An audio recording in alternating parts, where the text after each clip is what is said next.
Is you ready? You ain't really about it if you ain't prepared to die. Talking about loyalty, but you ain't ready to ride. Get your mind right, he coming like a thief in the night. Is you ready? Is you ready?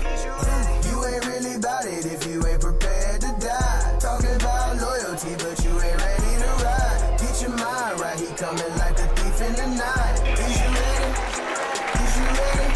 Laughing at your idol gods, looking like some Digimons. Babylon won't carry on, this dragon getting mini bombs. You can call me Daniel, son, you know I serve the living God. Yours is made of brass. Hey, all praise to the Most High God, Lord's will. Everyone is doing well. It is the Sabbath, and we got an excellent high holy day approaching rapidly. Make some noise for the Passover, the liberation of God's people, and the destruction of all our enemies. That's what I'm talking about. Oh, let me scoot over. I know IT will get mad at me. All right, all praise. So today's class is entitled "The White Man is the Devil." He got to go die somewhere. Come on. All right, but no. That's the abridged version. Today's class is entitled 250 Years, a Timeline of Evil. 250 years, a timeline of evil. Now, the white man been evil since.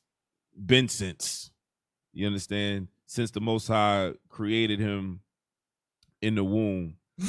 But 250 years is the birth date of Babylon the Great. Okay? And so we're going to dive into how Esau has been evil throughout this entire time. Thus, the judgment to this place is warranted because we serve a just God. Am I right? All praises.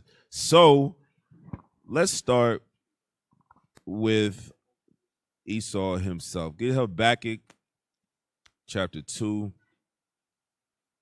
and verse 4. Habakkuk chapter 2 verse 4. Uh-huh. Behold, his soul which is lifted up is not upright in him, but the just shall live by his faith. Turn his mic up. So Esau has never, ever been right. America's inception is not Esau's inception because he's been around since time of Jacob, our forefathers. But his nation, his country, his mindset is not upright, and it never has been. Read it again.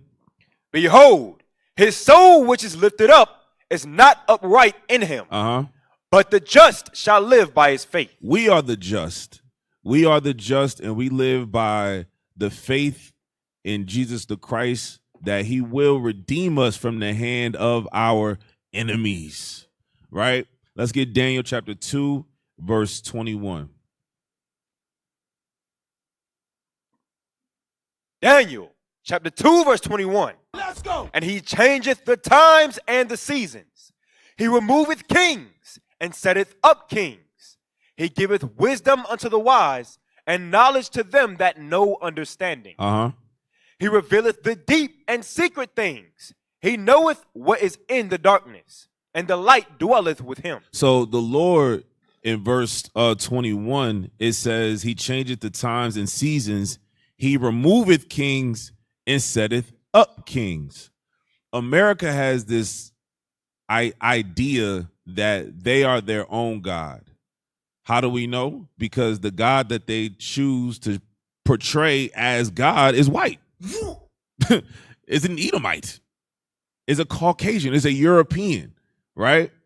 But God is the one that set him up at this time for such a time as this.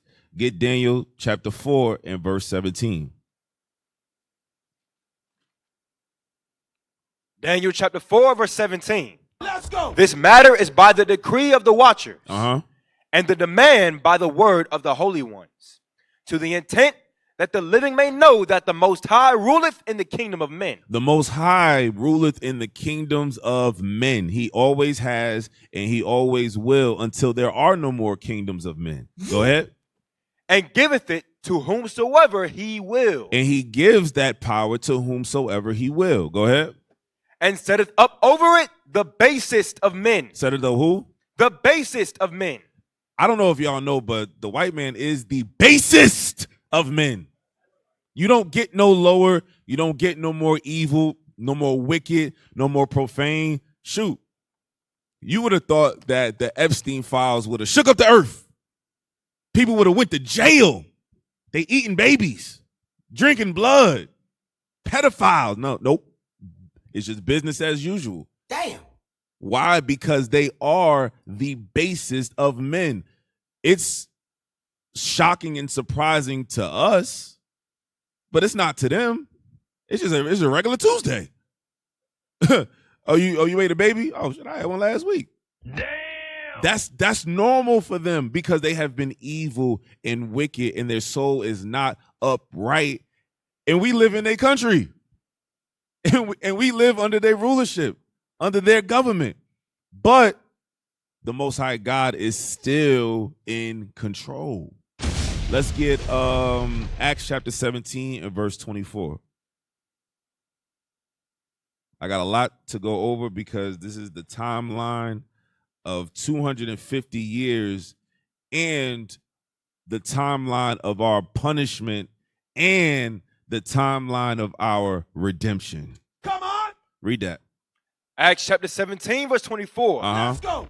God that made the world and all things therein, seeing that he is Lord of heaven and earth, dwelleth not in temples made with hands. Go ahead. Neither is worship with men's hands, as though he needed anything, seeing he giveth to all life and breath in all things. Here's the point.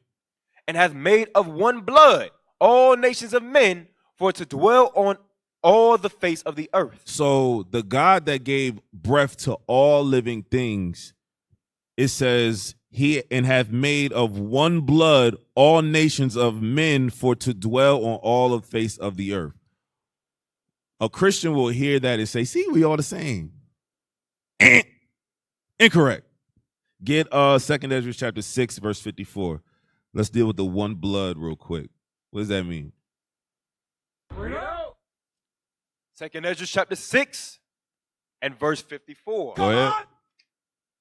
And after these, Adam also. Who? Adam also. Adam. Go ahead. Whom thou madest Lord of all thy creatures. Read.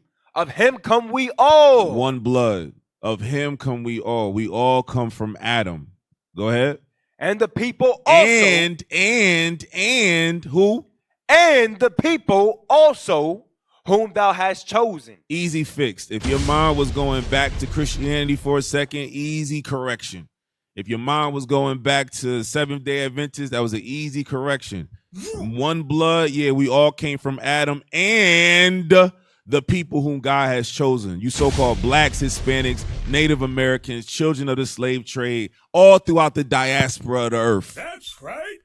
Very simple. Go ahead. All this have I spoken before thee, O Lord, because thou madest the world for our sake. Including the world of Babylon the Great, where Esau is in rulership. That's for us too. He may be in power here for the moment, but it's still ours. Go ahead. As for the other people, which also come of Adam. One blood. Go ahead. Thou hast said that they are nothing. So we're not the same.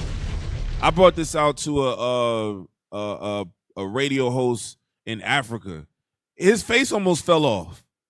They never heard this before. You are saying God says that they are, because he was asking about the Chinese and the East Indian. Meanwhile, China and East India robbing the resources in your country. What you worried about them for? Damn. God not worried about them. Read that last part again. As for the other people, which also come of Adam, thou hast said that they are nothing. Read.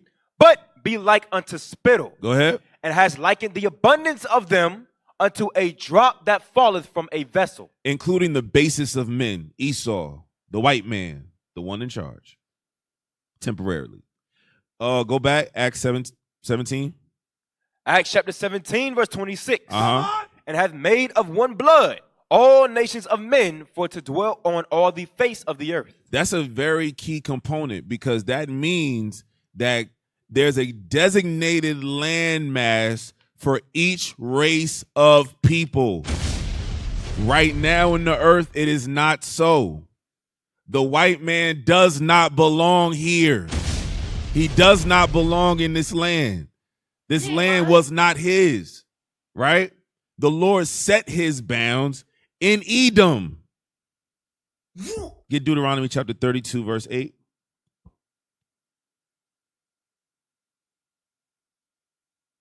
Deuteronomy chapter 32, verse 8. Let's go. When the Most High divided to the nations their inheritance. That's when everybody was set in their bounds. Go ahead. When he separated the sons of Adam. And separated that one blood into different regions, different land masses, different geographical locations where he said that they belong. Go ahead. He set the bounds of the people according to the number of the children of Israel. And he measured each nation where they go, where they belong, by where we were located. If it's this many amount of us, then I'm putting this many amount of them. Why? Because we are the center of the world. We are the center of attention. Everything revolves around the Israelites. If you notice, they can't not talk about us. Even when they try to make jokes, mock, whatever, you still can't not talk about us because we are it. We are the sauce. The bee's knees for those from the 60s. There's two of y'all in here. Yeah. Go back, Acts 17, 26. Acts chapter 17, verse 26. Go ahead. And hath made of one blood all nations of men for to dwell on all the face of the earth. Go ahead. And hath determined the times before appointed. And have determined the times before appointed. They have certain times of rulership. They have certain times of being in power. Remember, the Lord said he raises them up and he brings them down. He rules in the kingdoms of men. It's God that orchestrates and designates that. Real quick, go to Isaiah 14. I want to bring out one more point about taking their ass back where they belong. Because everybody going, the world is out of course because the Israelite man is out of course. He ain't lying. But we gonna set it back in order. We gonna drag them by leash and chain back to their cages. Isaiah chapter 14, verse 1. Isaiah chapter 14, verse 1. Come on. For the Lord will have mercy on Jacob and will yet choose Israel and set them in their own land. Because we got scattered through slavery prior to 1776, prior to the inception of America. The scattering had already begun. Go ahead. And the strangers shall be joined with them, and they shall cleave to the house of Jacob. In what manner? Servitude. That's how they going to cleave. Slaves. That's how they going to cleave. Go ahead. And the people shall take them. We're going to take them and do what? And bring them to their place. And put them back where they belong. You got white Edomites in South Africa. You don't belong there. You got the Arabs in North Africa. You don't belong there. It was through conquest, bloodshed, and war how you got these lands. And you wiped out the people and you took their identities. But we going to set everything back as it should. Go ahead. And the house of Israel shall possess them in the land of the Lord for servants and handmaids. Go ahead. And they shall take them captives, whose captives they were, and they shall rule over their oppressors. Come on. That's a hallelujah moment. We're going to rule over our oppressors because that 250 years of evil has been nothing but oppression since day one. That's why Make America Great Again is such a interesting concept. America's greatness was always when we were bleeding, hurting, broken, destroyed, scared. That's greatness to them. Well, the Bible says they're going to get double for what they did to us. So when we in power, it's gonna be a wonderful day. And I tried to section and build this class with keeping the redemption, for the last part, the best part of the movie at the end. To hell with that. It's gonna be all throughout. Because it's gonna piss me off when I'm reading, and I'm gonna have to go get some therapy by putting them back in chains every time. All right, so I'm just gonna do the same for y'all because I'm going over it. I'm just getting mad. All right. Don't laugh at me. I'm mad. All right. Let's go back. Isaiah 17. No, we could drop that. Get Job chapter 14, verse 4. So the one blood, the different nations, they were put in their different places, and they have their appointed times to rule. Job chapter 14 and verse 4. Job chapter 14, verse 4. Uh-huh. Who can bring a clean thing out of an unclean? Not one. America's inception was unclean. It has always been unclean. It has never been clean. It will never be clean. To this day. It got to be purged with fire. That's the only way this land going to be cleansed. Go ahead. Seeing his days are determined, the number of his months are with thee. Thou hast appointed his bounds that he cannot pass. So this is talking about man. Man has a set amount of days that God ordained him to live, breathe in this earth, and then he goes, right? It ain't no different with these kingdoms. It ain't no different. They don't rule a millisecond past when God says, all right, your time is up. Enough is enough. You're done. Right? So, play the first video. No. Cue up the first video. Give me Luke chapter 21 and verse 21 or verse 20. You know what I want. Yes, sir. Luke chapter 21 and verse 20. Uh-huh. And when ye shall see Jerusalem compassed with armies, then know that the desolation thereof is nigh. Read. Then let them which are in Judea flee to the mountains, and let them which are in the midst of it depart out. And let not them that are in the countries enter thereinto. So this is 70 AD being prophesied about. The Roman armies siege Jerusalem. When they're coming to destroy, the Lord is giving clear instructions on what to do and what not to do. Go ahead. For these be the days of vengeance, that all things which are written may be fulfilled. Deuteronomy 28 had to be fulfilled. What else? Leviticus 26 had to be fulfilled, right? We had to fall. We had to go into slavery. The white man had to get into more rulership.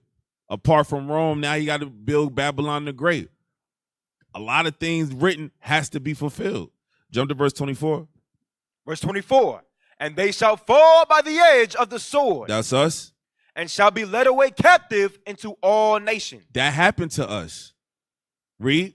And Jerusalem shall be trodden down of the Gentiles until the times of the Gentiles be fulfilled. And there will be a bastard in our land until America's rulership is up.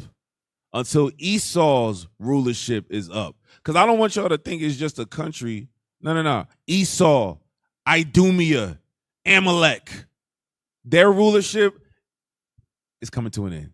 Aha. The times of the Gentiles will be fulfilled. And then we go into power. All right. So let's cue up that first video. Let's play the first video. 1976, a British general discovered something disturbing. Sir John Glubb studied empires across turn it up some and start it over. And 1976, a British general discovered something disturbing. Sir John Glubb studied empires across 3,000 years of history, and he found that almost every major empire lasted roughly 250 years, and then it collapsed.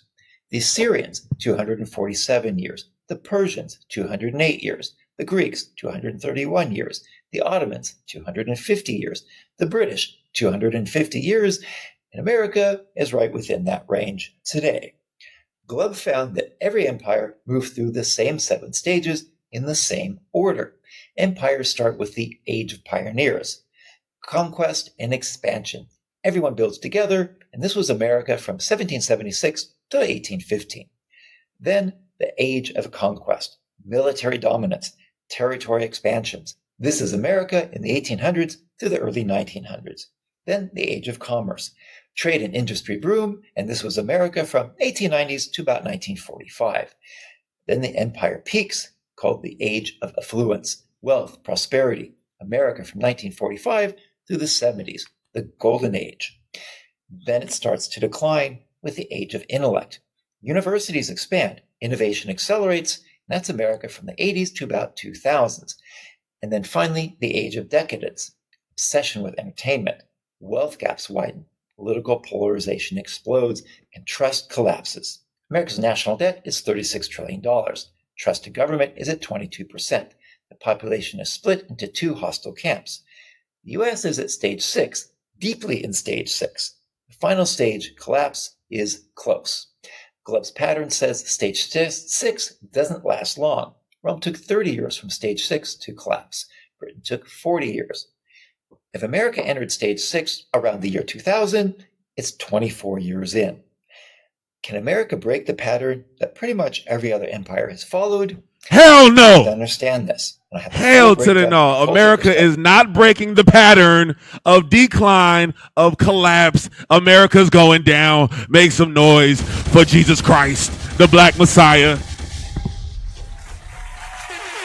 You see how Esau, he's trying to throw some hope in there? Can America, is there any hope for you? Hell to the no. Wait, boy. See, I'm getting turned.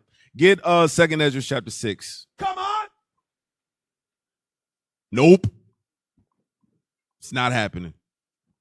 2nd Ezra chapter 6 and verse 9, 8, 7. Let's go. 2nd Ezra chapter 6 and verse 7. Uh-huh.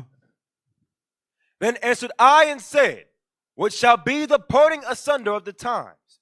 Or when shall be the end of the first and the beginning of it that followeth? When's going to be the end of the ruling of the heathen and the beginning of the next kingdom to follow, which is ours? Go ahead. And he said unto me, from Abraham unto Isaac, when Jacob and Esau were born of him, Jacob's hand held first the heel of Esau. For Esau is the end of the world. It's the what? The end of the world. What's that collapse? The end of the world. Go ahead. And Jacob is the beginning of it that followeth. America's decline is the end of Esau's rulership forever. Forever. He will never rise to power ever again. This is therapy for the Black and Negroes and Hispanic soul and Native American soul. Because in my lifetime, I couldn't have fathomed subconsciously them not being the president, the governor, the manager, the boss, right? Because that's how media portrayed it.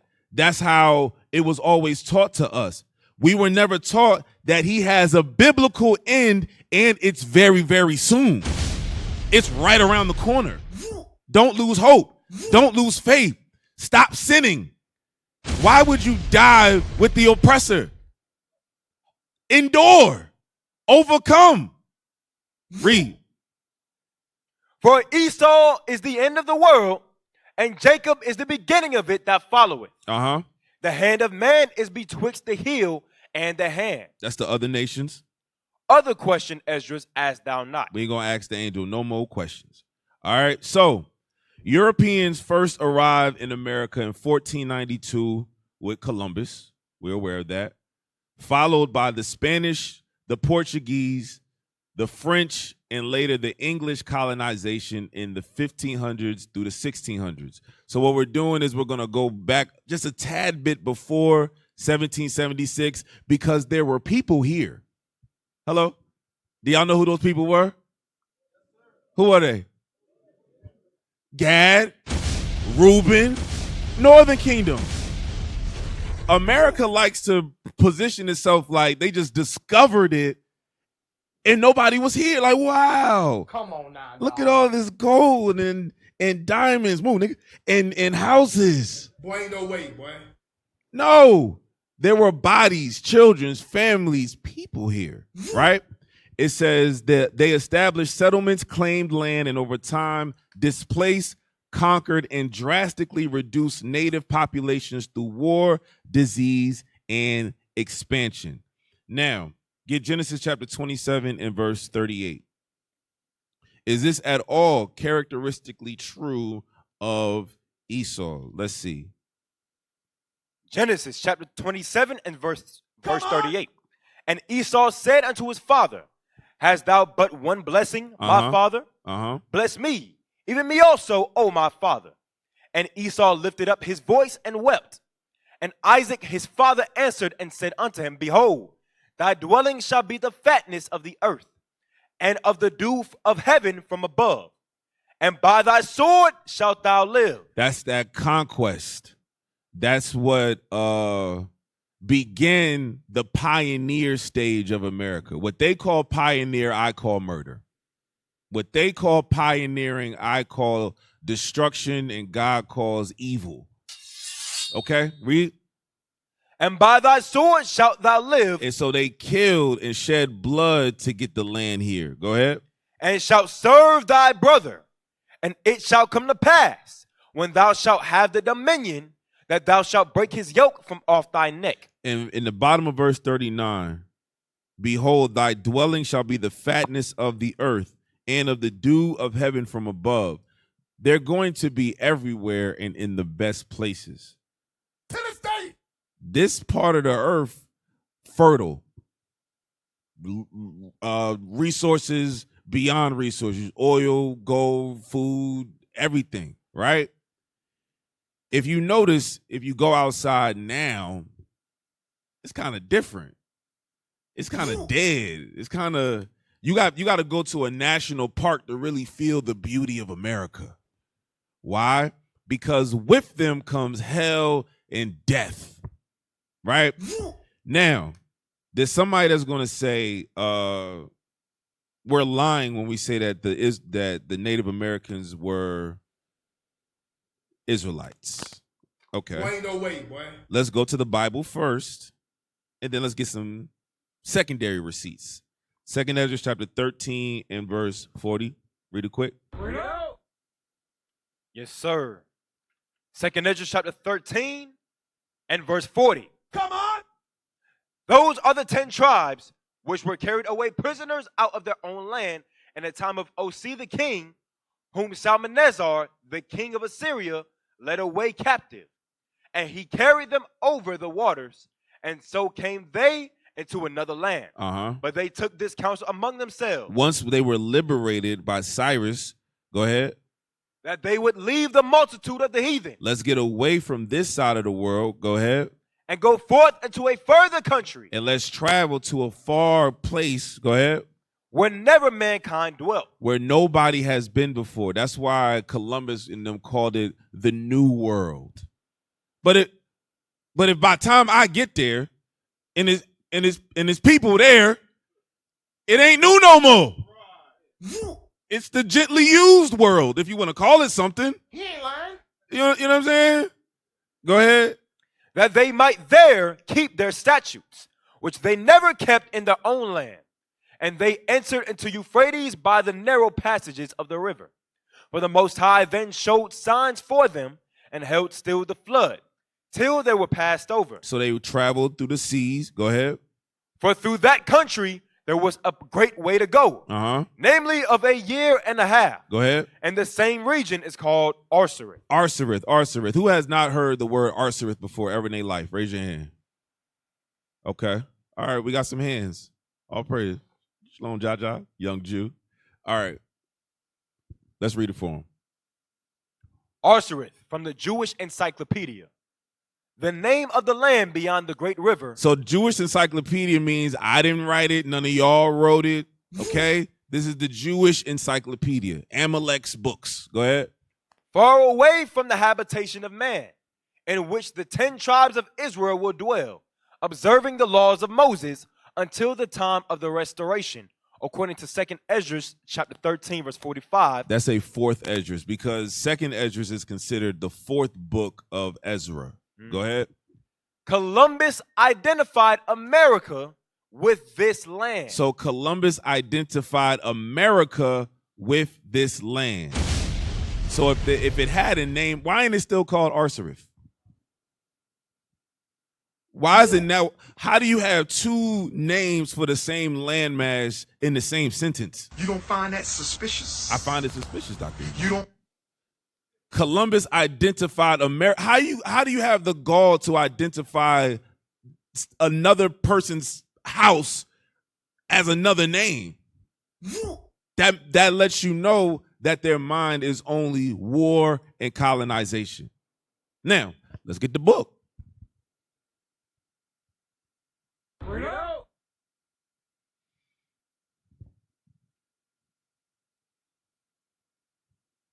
Archaeology and the Book of Mormon. So, the white man wrote this.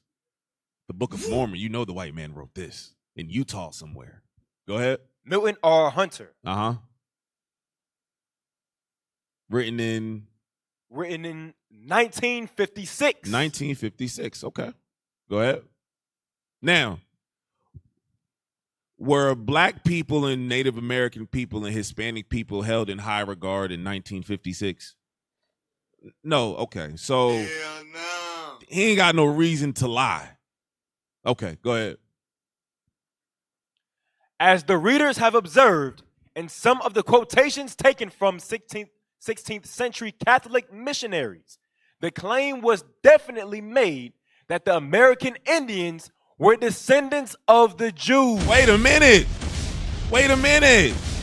So what we read in the Bible was true. The history in the account is true.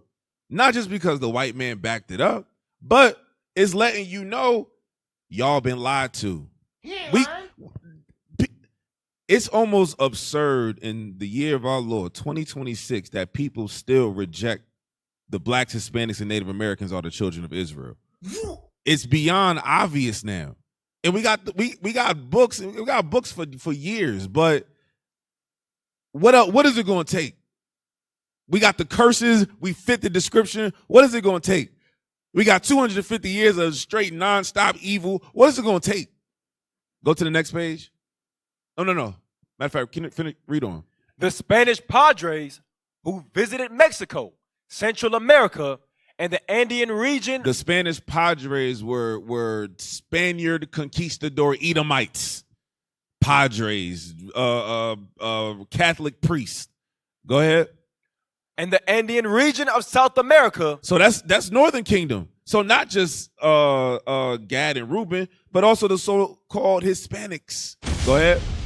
During the colonial period, were amazed at the similarities of the Indians' religious beliefs and the teachings of the Old Testament, and also Christianity. Because we just read in 2nd Esdras, they wanted to keep the laws in the land where never mankind dwelt. Next page. Numerous authors who have studied the writings of the Catholic Padres and the Indian historians, having evaluated the massive amount of valid evidence available. The massive amount of valid evidence available, but not to you Negroes, though. They hide it from us, but amongst them, they know massive evidence, meaning we only scratching the surface. Go ahead. Have arrived at the conclusion that the evidence definitely shows that the American Indians are descendants of the Jews. Come on, y'all. Come on. So when they were in 1492 coming over here, they knew exactly who was here. When all of the pioneering was happening, they knew exactly who they were killing. It wasn't no question. Read the next part. No. Next page. My guide was Indian at least, so he seemed to me. He seemed Indian. He seemed like a savage. Go ahead. And he called his God after the name of the Hebrew God Adonai. He told me that in very ancient times, his forefathers were called Abram, Isaac, and Jacob. That the name of his own tribe was Reuben. Make some noise for Reuben, y'all. Show some love. Show some love, man. Show some love. We finally got named in the book somewhere. You know what I'm saying? Representation. All right, go ahead. Sir. Through him I made the acquaintance of a number of the men of his tribe, whom I at once recognized as Jews. They kissed me and embraced me as a brother. Boo. That was always our problem. Ecclesiasticus 12:10 real quick. They embraced me as a brother. Oh, yeah? Then what happened?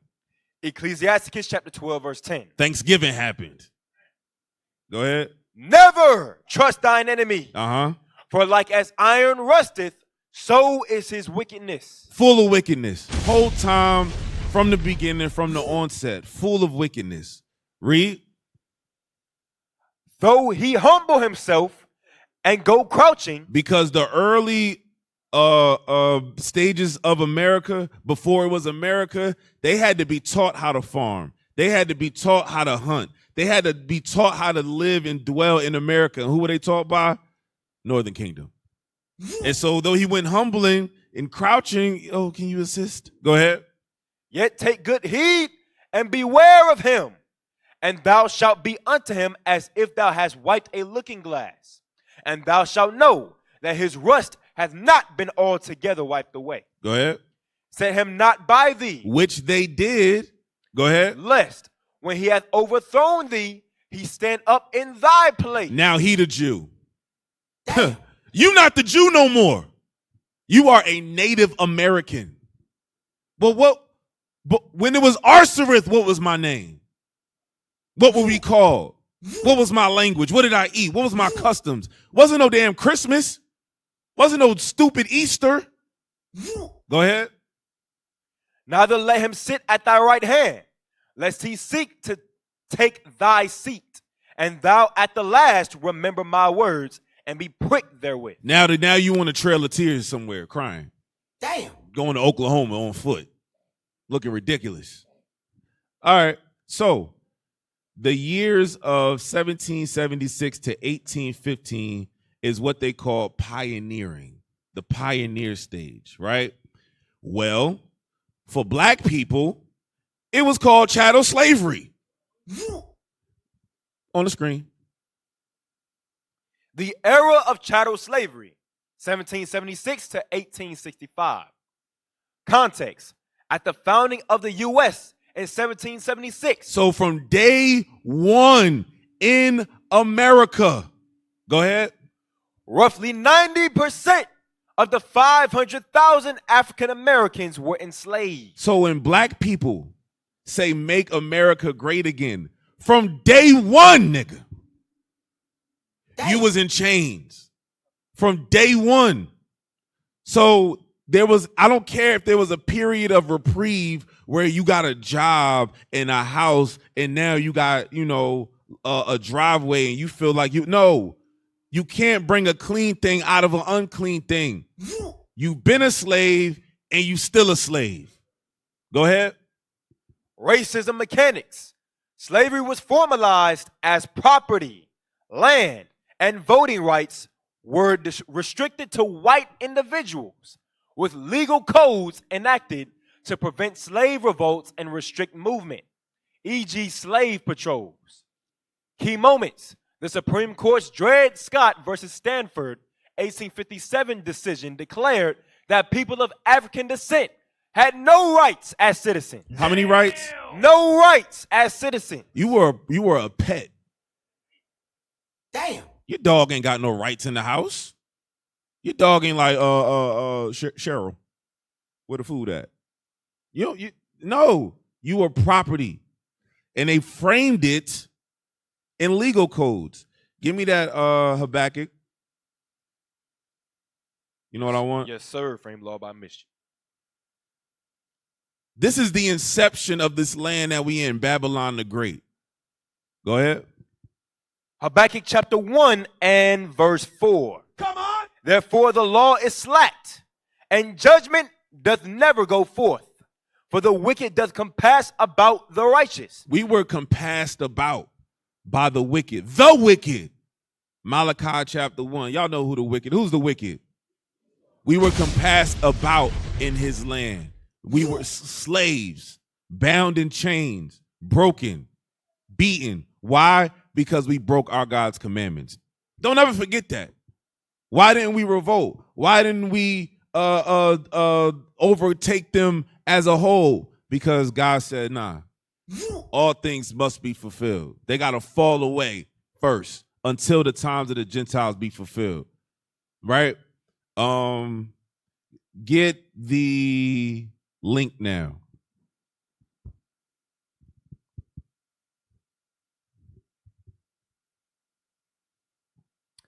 The St. Louis story, 1700 to 1799. Free 1770 to 1770. Oh, I'm sorry. My bad. Go ahead. Yes, sir. Free and enslaved blacks in North America, 1770 to 1776. Resistance and revolution. Go down. Read that. Big idea. Fearing loss of control over black people. American colonists united in their commitment to enslavement. Now, there's no such thing as an American. Who's big on history in here? Like, who's a real historian type of person? All right, cool. All right, because not a lot of hands went up good. Because I was in the same boat. I don't really like history. You know what I'm saying? In school, that was when I got my best naps. He ain't lying. History class came on as soon as I seen one of them old, look like them pictures that got colored with color pencil and with a skinny white man. I said, ooh, let me get good and comfortable. I'm going to sleep. But now understanding how the scriptures, present day, and history all ties in, it's a little more intriguing now because it makes a lot more sense. Read on. What I said, there's no such thing as American. The British, English. Because you ever know why we call white people Europeans? Because them niggas came from Europe. I know it sounds simple, but you look at a white person in Wyoming and be like, no, he's American. No, that nigga from Europe. It was British people that came here and colonized. That's why it's called the 13 what? Colonies. Yeah, that blew my mind. I'm like, oh, shit, colonization. He ain't lying. Colonies ain't a good thing. 13 colonies. Okay, now read on. Even as they utilized the language of political enslavement as justification for the revolution against Britain. So July 4th, 1776 is when they broke off from being British colonies. Britain sent them to colonize here. They wanted to keep the slaves going. Britain was like, nah, but for a very specific reason.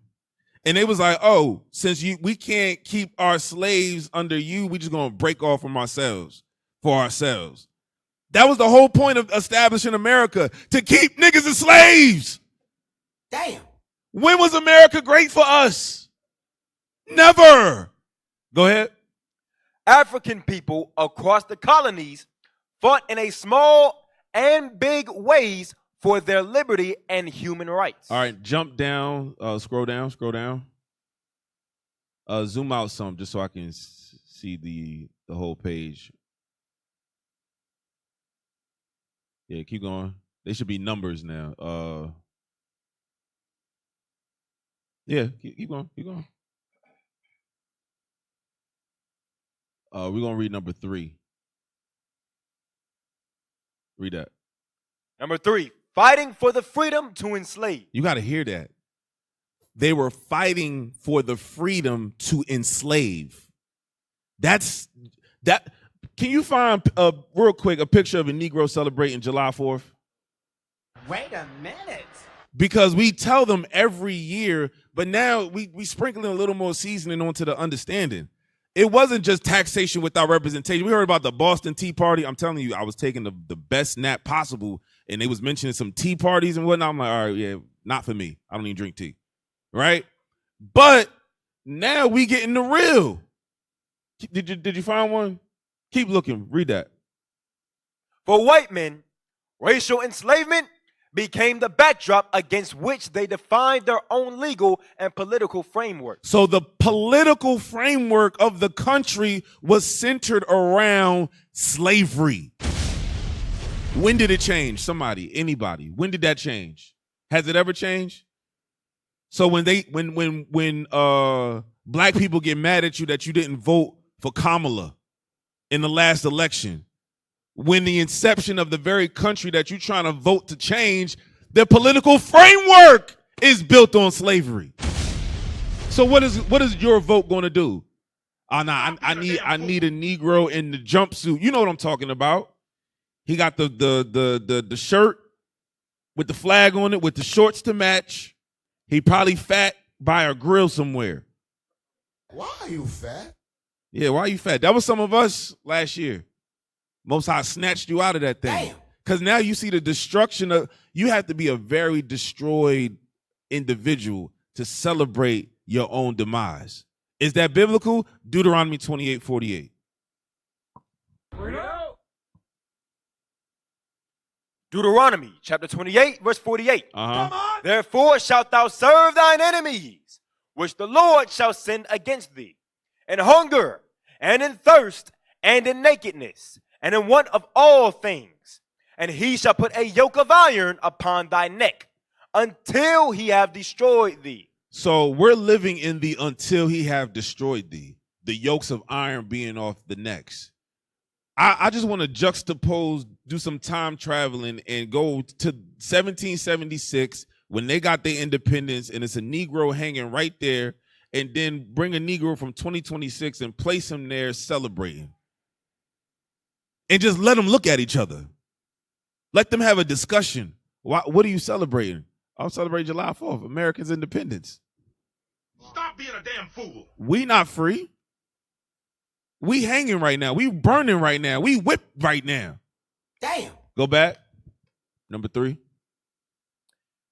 Historian Edward Morgan, 1975, argued that the enslavement of black people directly impacted white men's development of a political ideology of liberty that protected white status. So they only have status because of enslavement.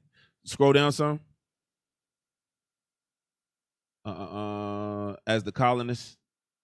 Next paragraph.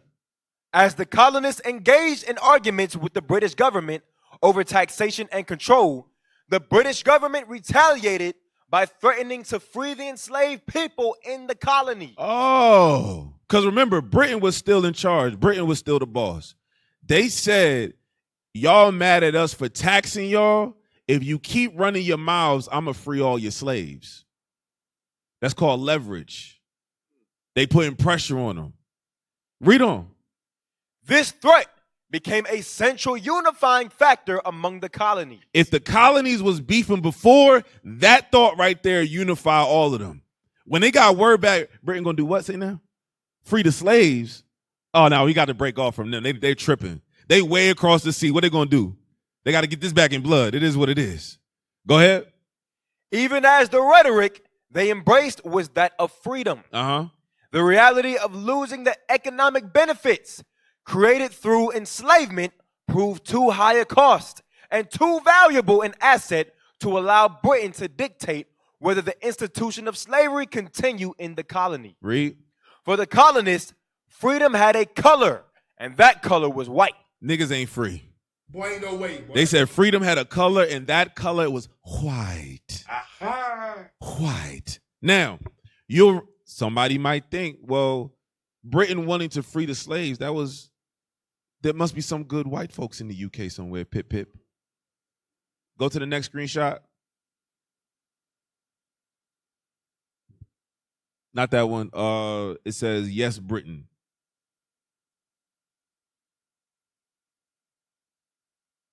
Keep going, keep going, keep going. Yes, right there. You just read the first paragraph. Yes, Britain was a major participant in the transatlantic slave trade and permitted slavery in its colonies. Britain permitted slavery in its colonies, but only used it as leverage against quote unquote America when they were beefing about taxes. Go ahead. Though the legality of chattel slavery within Britain itself was always limited and contested, They didn't practice chattel slavery, quote unquote, the way America did it, but they still did it. Go ahead. British ships transported over 3 million enslaved Africans, and the economy relied heavily on slave-produced sugar and cotton until abolition in 1833. So UK got to get it too. They got to get the business when Christ come back too. America's not going to go back and be like, can we be friends again? No, everybody got to die. Everybody. It is what it is. All right. Get Daniel chapter 7 and verse 20.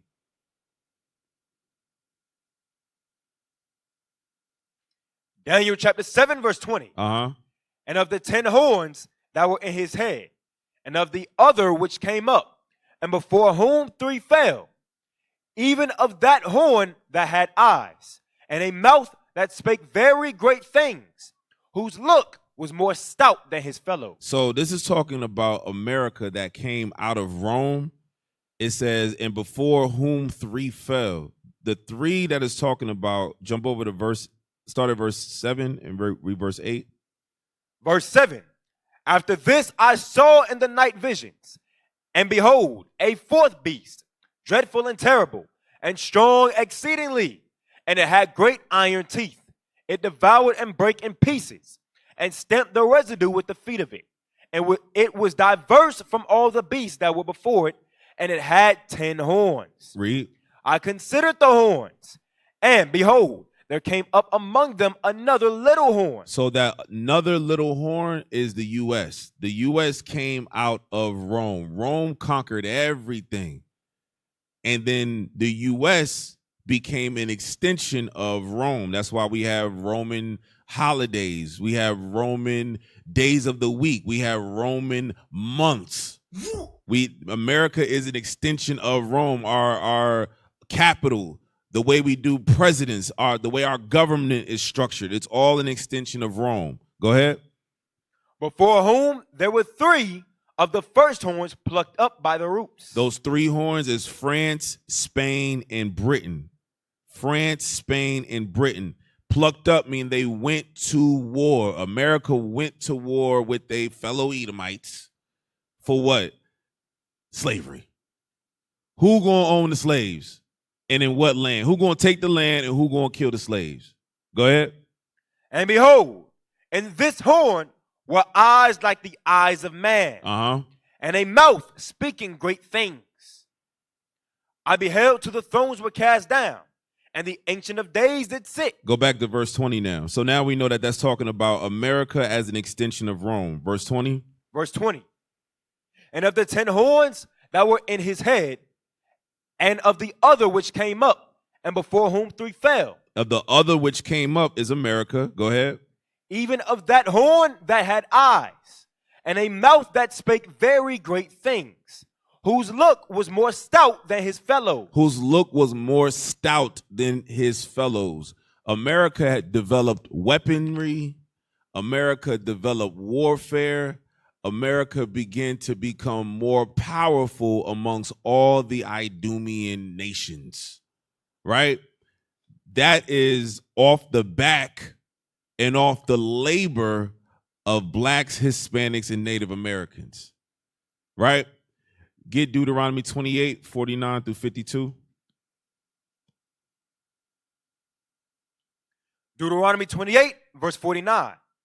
The Lord shall bring a nation against thee from far, from the end of the earth, as swift as the eagle flieth. And America adopted the eagle as their symbol. Why? Because it is the symbol of their nation. It is the symbol of the extension of where they come from, Rome. Go ahead. A nation whose tongue thou shalt not understand. A nation of fierce countenance, which shall not regard the person of the old, nor show favor to the young. Go ahead. And he shall eat the fruit of thy cattle and the fruit of thy land until thou be destroyed. So not only the chains coming off of our necks destroyed us, the loss of economic power of our cattle, our land, our resources, they stole everything from us. Go ahead. Which also shall not leave thee either corn, wine, or oil, or the increase of thy kind, or thy flocks of thy sheep, until he have destroyed thee. This is what they call the pioneering of America. This is the pioneer stage. This is the pioneer phase of history in the scriptures. Give me Habakkuk chapter 1 and verse 6.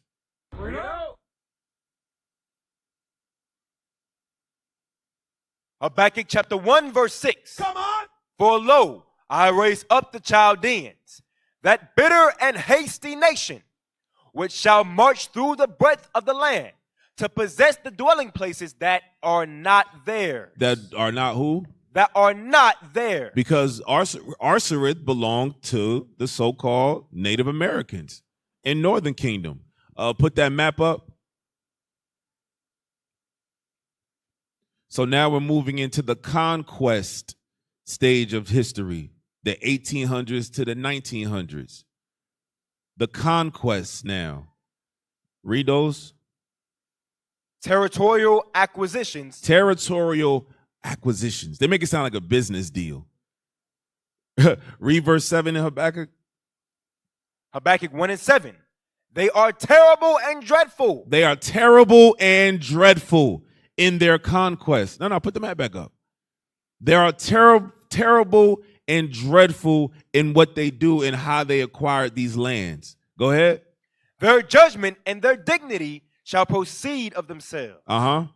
Their horses also are swifter than the leopards, and are more fierce than the evening wolves. The conquistadors, America, they was on them horses and they was running down all the so-called Native Americans, chasing them around, murdering. They instituted I don't think the Gatling gun came out yet, or maybe it did. When the Gatling gun was invented. Look that up. But read on. And their horsemen shall spread themselves, and their horsemen shall come from far. They shall fly as the eagle that hasteth to eat. If y'all don't follow the Bible with the Christian mindset, waiting for something to feel warm and fuzzy. Follow it logically, like the Bible is saying. It's the same eagle is describing all throughout the scriptures, and he always doing the same thing, shedding blood and taking stuff that don't belong to him. That is who the eagle is, right? He ain't lying. Now, get the next picture, Uncle Samuel.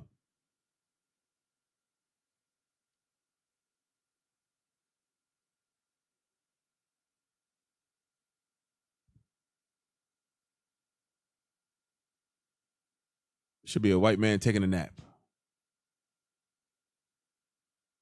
Oh, you found a July 4th nigga. Yeah, get him. Put him on the screen real quick.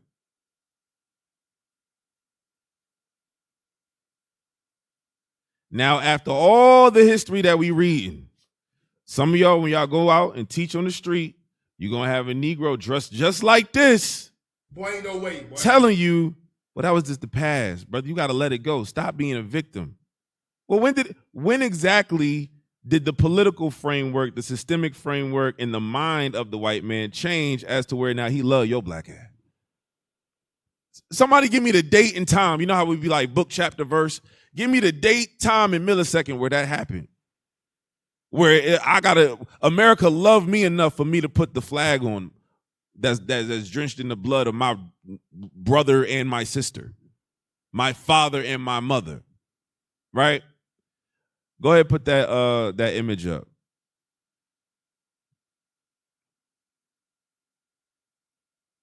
Now, read the words at the bottom. Uncle Sam's dream of conquest and carnage. Oh, wait. Because remember, he said every empire got 7 stages. We in stage 2 right now. He said first was pioneering. The second was conquest. They drew this picture. It says Uncle Sam, who is the mascot of America, what? Uncle Sam's dream of conquest and carnage. And carnage. His conquest only makes sense if y'all die, if y'all bleed, if we suffer. So let's see. Oh, look what we have here. We got who the book called the real Jews. Damn. And the Monroe Doctrine. And those are those legal things framed by law that are mischief. But look at Uncle Sam real quick. What is he doing? Look at his face. Over to the right. He's sleeping, right? Yeah, Micah chapter 2, verse 1.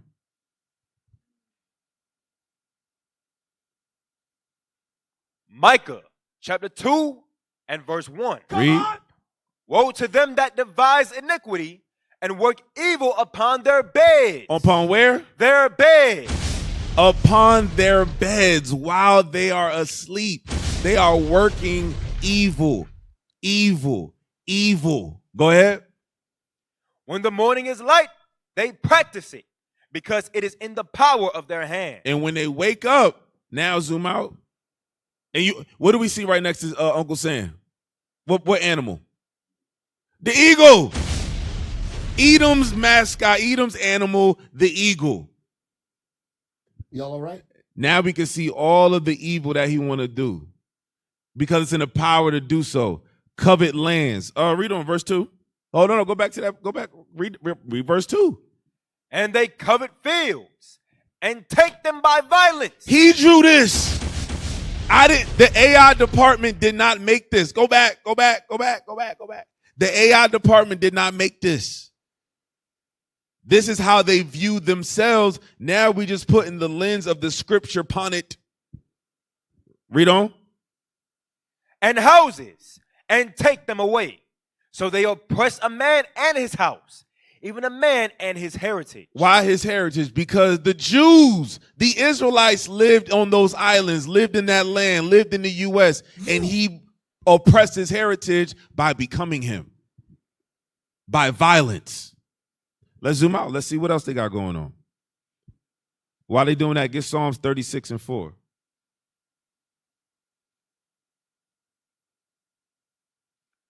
Psalms chapter 36, verse 4. Come on. He deviseth mischief upon his bed. He setteth himself in a way that is not good. He abhorreth not evil. Read again. He deviseth mischief upon his bed. He setteth himself in a way that is not good. He abhorreth not evil. So he don't abhor the evil that he does. He found ways to amplify it. He found ways to make it subtle. He found ways to just do it outright. See, during this time is like how they want it to be now. This is their version of making America great, when they could be outright and overtly evil. They tired of hiding it. They tired of being, they tired of playing nice. They tired of being your friend. Nah, they want to go back to how it was. They want to beat some ass. They want to stab something. They want to shoot something, right? Get Proverbs chapter 4, verse 16.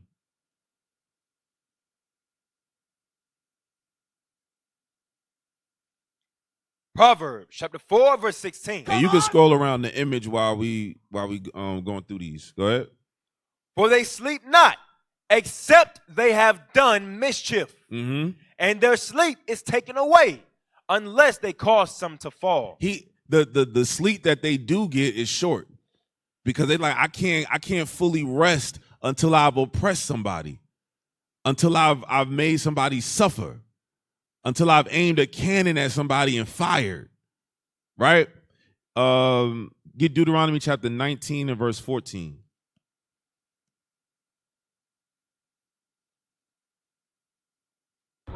Deuteronomy chapter 19, verse 14. Let's go. Thou shalt not remove thy neighbor's landmark, which they of old time have set in thine inheritance. So our forefathers had landmarks of areas and borders that they had that belonged to them. Esau knocked all of them over to put up a Walmart, to put up a skating rink, to put up the Capitol building, right? Go to Proverbs 22:28. So this nation has been founded on nothing but sin. nothing but sin, nothing but evil. And the wages of sin is death. And Esau can't repent of the evil that they've done. No. It's over with for them. Read that. Proverbs 22, verse 28. Come on. Remove not the ancient landmark which thy fathers have set. Mm-hmm. Seest thou a man diligent in I'm sorry. Read it again. Remove not the ancient landmark which thy fathers have set. And what's the judgment for that? Deuteronomy 27, verse 17.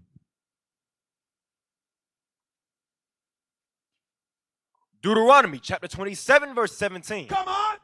Cursed be he that removeth his neighbor's landmark. So this land is cursed.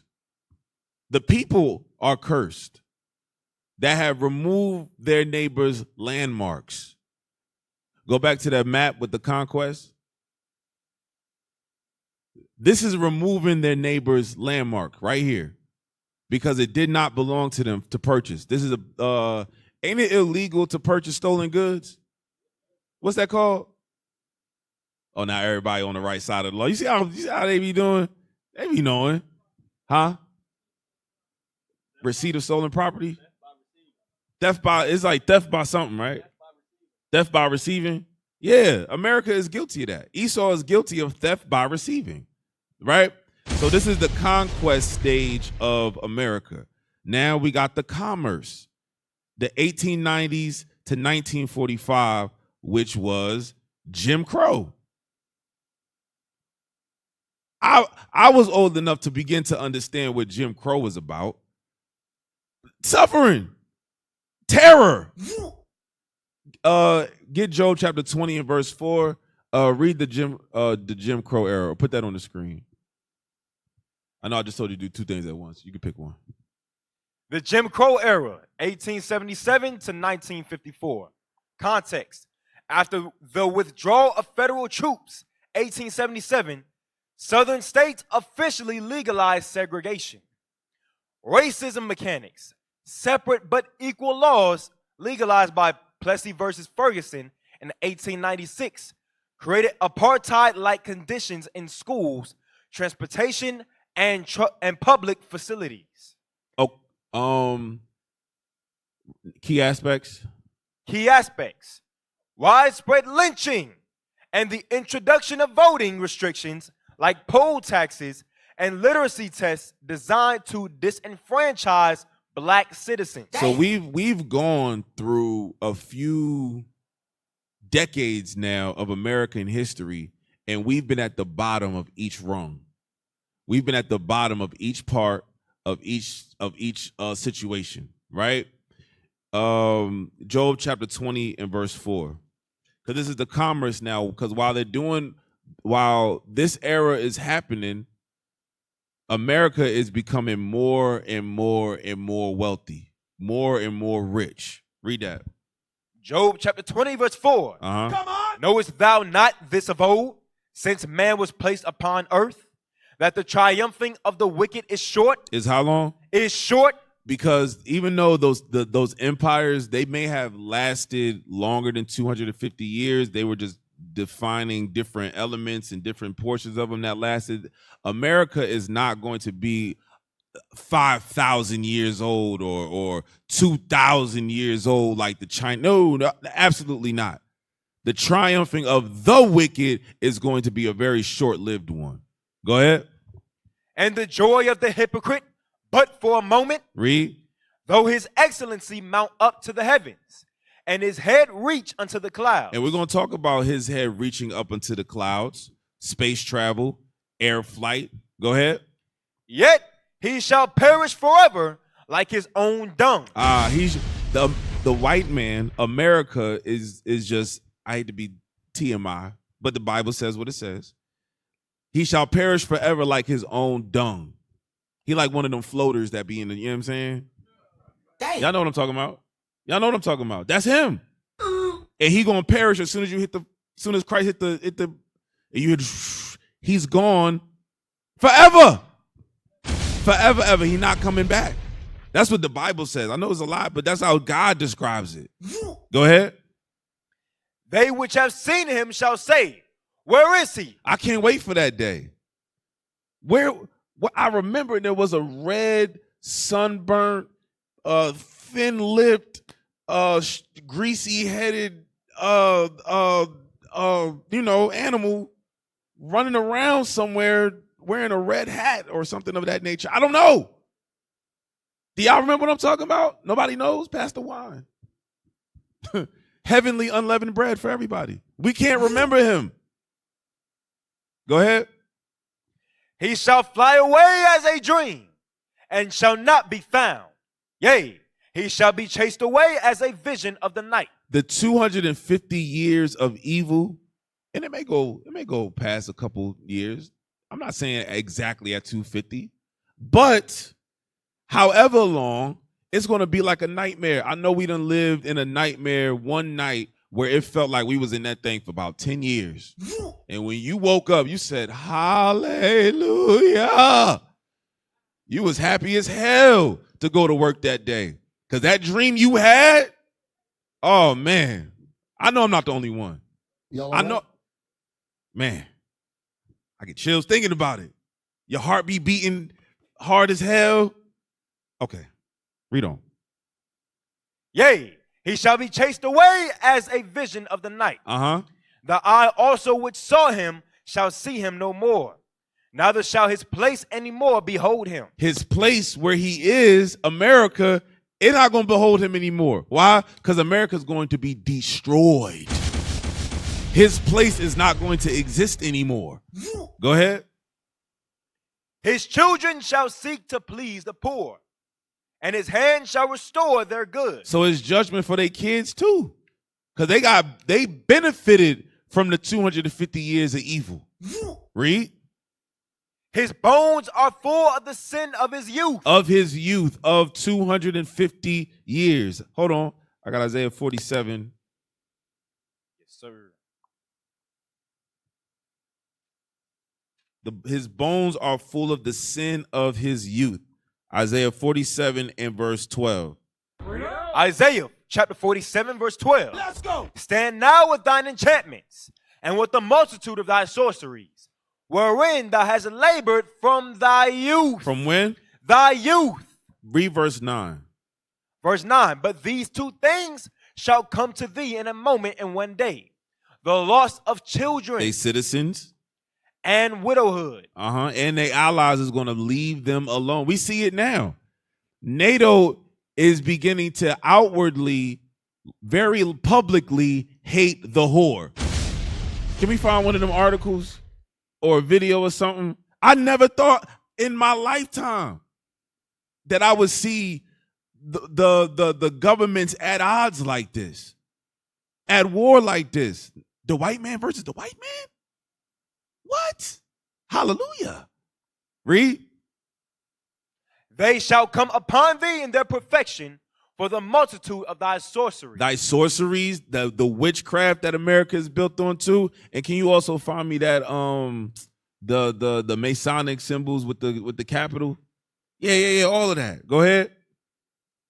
And for the great abundance of thine enchantment. That's their science, their technology that came later on during the what stage was that? After commerce, the intellect stage, the abundance of science and technology, witchcraft. Go ahead. For thou hast trusted in thy wickedness. Thou hast said, none seeth me. Thy wisdom and thy knowledge, it hath perverted thee. And thou hast said in thine heart, I am, and none else beside me. By the years of pioneering, the years of conquest, the years of subjecting the blacks, Hispanics, and Native Americans to pure hell for all of these years, he said, I'm God. I'm unstoppable. There's nobody like me. But go back to Job.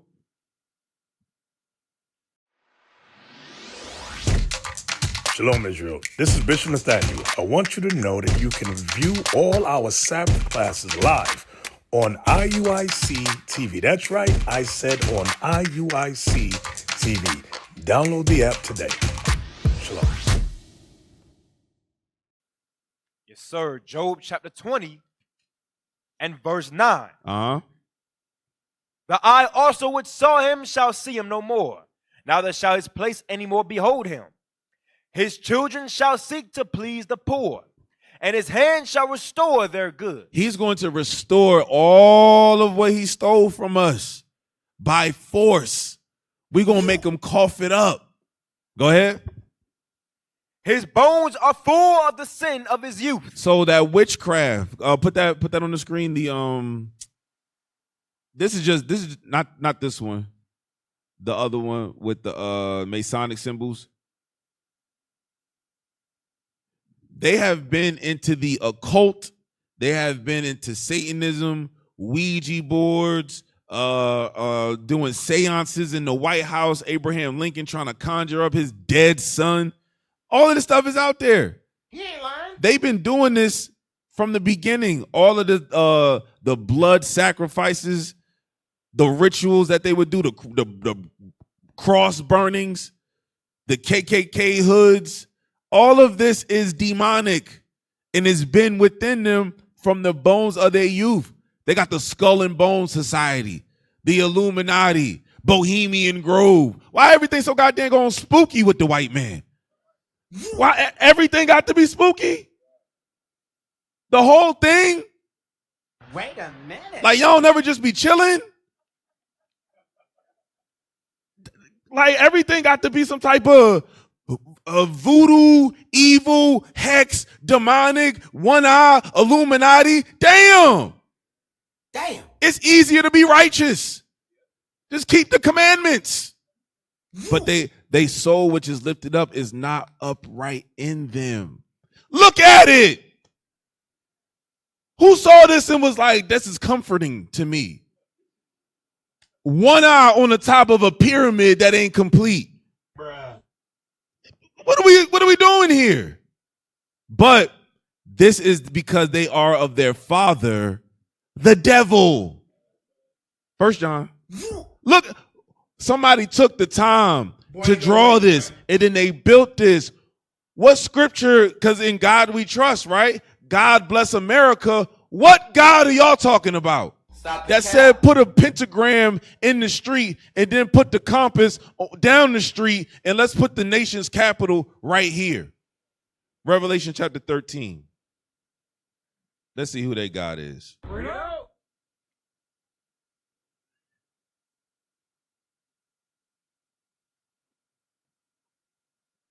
Revelation chapter 13, start at verse 1.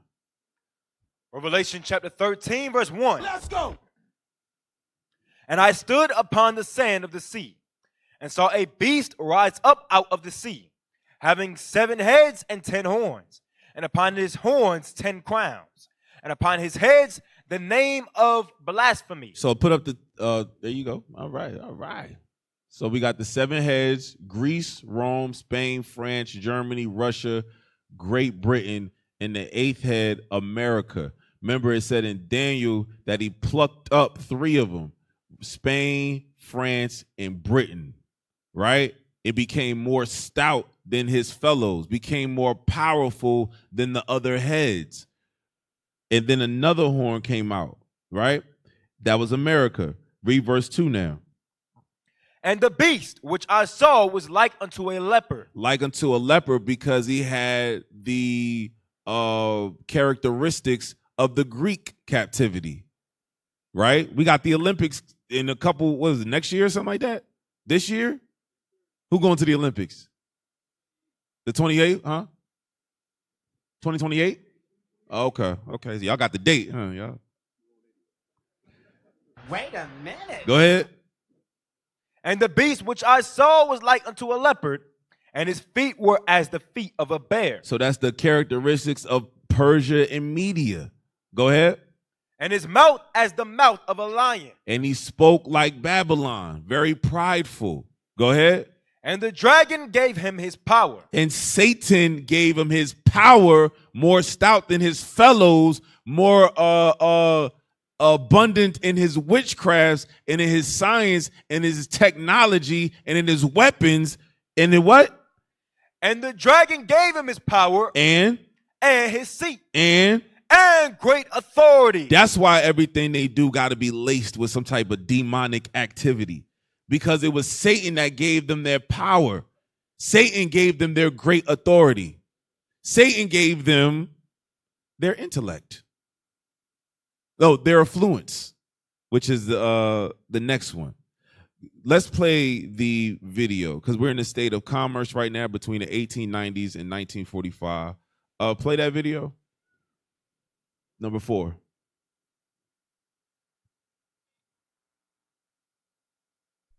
Racism.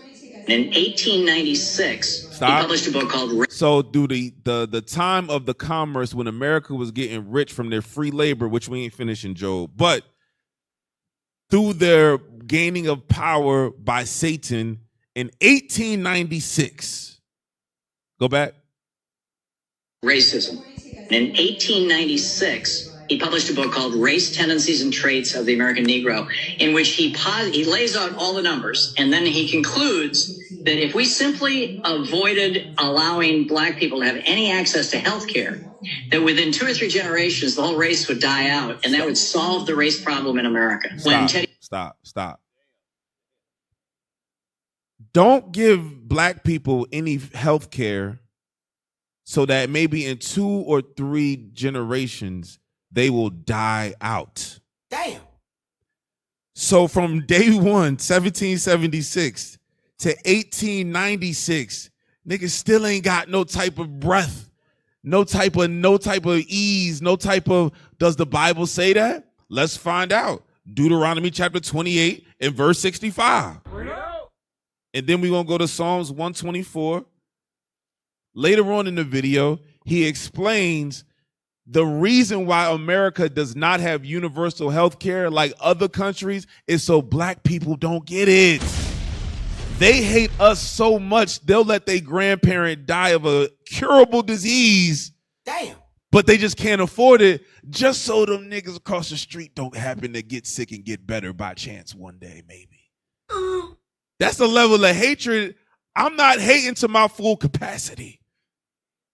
I'm not hating enough. I got to get my hate up. They call us the hate group. Come on. That's a hater ass thing to do. I could benefit from free health care, but I hate you so much, I'm going to deprive me from health care just so you can't have it. Boy, ain't no way, boy. We got to get our hate up, bro. We are Lord's will make a nice little skit, nice little movie. We are the worst hate group of all time, bro. We so bad at hate. We got to get our hate up, y'all. Read the Bible. Deuteronomy 28, verse 65. Let's go. And among these nations shalt thou find no ease. We ain't found a day of ease since we got here in America. Because if it's not overtly lynching, nobody. There wasn't Negroes in that meeting in 1896 when they said don't give them free health care. When they built the political framework that now we gonna get in trouble if we don't, by our black co-workers, if we don't vote, they don't see you with a I voted today sticker. You ain't go cash it. See, you part of the problem. I am. Me. Get Psalms chapter 124 verse 1. But there is a God. With all their tricks, with all their traps, ambushes, there is a God. Psalms chapter 124. Psalms 124, verse 1. If it had not been the Lord who was on our side. God is on our side. Throughout all of what we read, all the suffering and the tribulation, the 250 years of evil, God is still on our side. Black people like, where was God during slavery? Where was the African gods that y'all love so much? Where was they at? The ones you be pouring out libations to, Ocean and Ra and all them niggas. Where was they at? How come the God of the Bible always the one that's catching the flag? Where's the gods that you worship? We came from Africa. They wasn't on the boat with us? Oh, okay. Y'all ask them that. Next time somebody asks you, where was the God of the Bible during slavery? You can show them, but I hit the ball back across the net. Well, where was your God at? Read. If it had not been the Lord who was on our side, when men rose up against us. Then they had swallowed us up quick when their wrath was kindled against us. We would have been swallowed up quickly had it not been the Lord that was on our side, preserving us through all of this oppression, all of this pain, and all of this suffering, right? Now, I want to go back to, because it's not just blacks, it's not just it's the Hispanics and the Native Americans that were all living through all of these time periods during this time. So the scroll down, I'll show you where. Those right there. So they're grouped up by Judah, then the Native Americans, and then yeah. So don't read the whole thing, just read the tops and maybe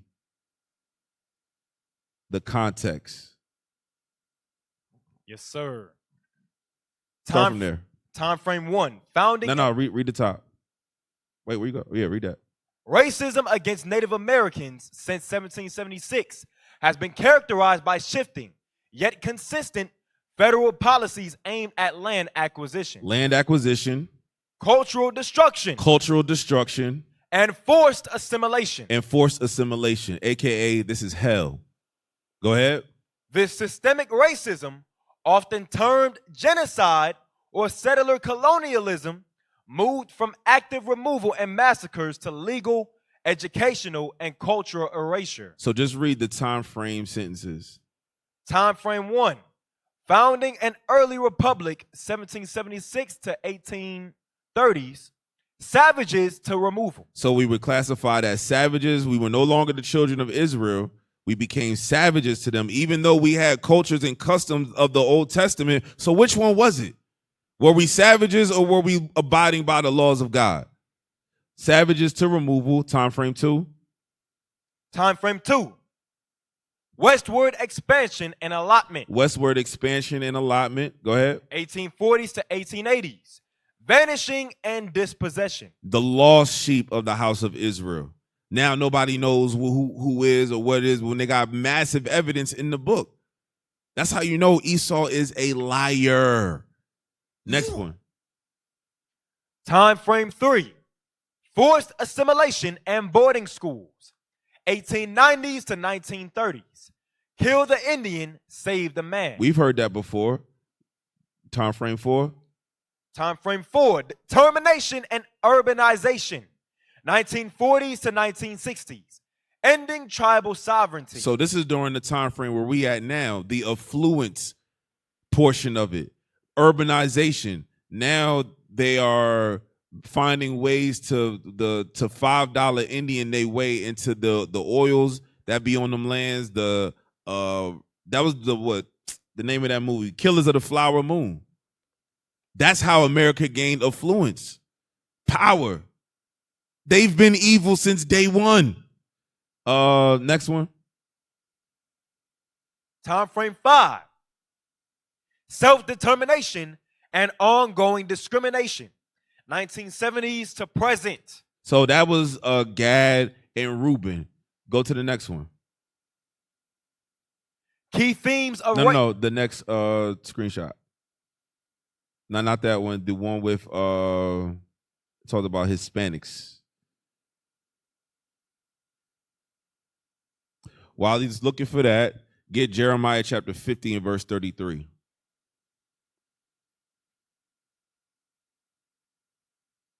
Jeremiah chapter 50 and verse 33. Uh-huh. Thus saith the Lord of hosts, the children of Israel, The northern kingdom and the children of Judah and the southern kingdom were oppressed together. That's why I want to go through their history from 1776 as well, which is our history, because we have been oppressed together. Their plight is our plight. Their suffering is our suffering. Their enemy is our enemy. Not that one.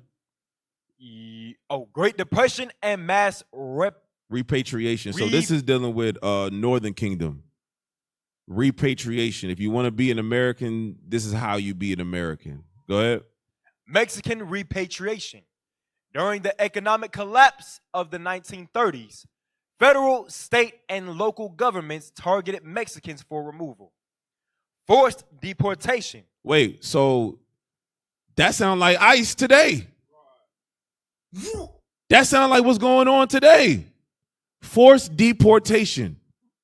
So when we say that we've been oppressed together, because remember, you got ignorant black people, even ignorant Israelites that say Issachar, Northern Kingdom is not our people. If you notice, whenever they catch hell, we catch hell right along with them. Because remember, ICE was only going after so-called Hispanics. They was like, that's not our fight, hermano. And then what happened? ICE started popping up in the hoods, chasing Negroes around, chasing good black folk around. Oh, read the scripture again, Jeremiah 50. Jeremiah 50 and 33. Thus saith the Lord of hosts, the children of Israel and the children of Judah were oppressed together, and all that took them captives held them fast. They refused to let them go. We both still here in our captivity. They refused to let both of us go. So how dare you? Now, I sent you the first one. You weren't lying. Read that. Racism against Hispanic and Latino communities in the United States since 1776 has evolved from territorial conquest and forced assimilation to systemic exclusion, deportations, and xenophobic profiling. While early American history focused on black-white racial binaries, Hispanic communities, particularly Mexican Americans, were heavily targeted for discrimination following 1848, often navigating a paradox of being legally classified as white but treated as socially inferior. And that being legally classified as white did a number on our people mentally because they begin to identify as white. Get Proverbs chapter 3, verse 31. That's why you had, I would vote for Donald Trump. And then the next day she got deported. What's wrong with us? What is wrong with us? Go ahead. Proverbs chapter 3, verse 31. Envy thou not the oppressor, and choose none of his ways. Don't envy the oppressor. Don't choose none of his ways, because when he goes down, you are going to go down with him. People be marrying the white man, thinking that they get some type of status in America. You may get a little credit score bump, but with God, you're bankrupt. With the Heavenly Father, you're finna get evicted permanently from earth and life in the heavens. It ain't worth it, right? Now, we're going to talk about the stage of affluence, 1945 to the 1970s. That's Jim Crow into civil rights.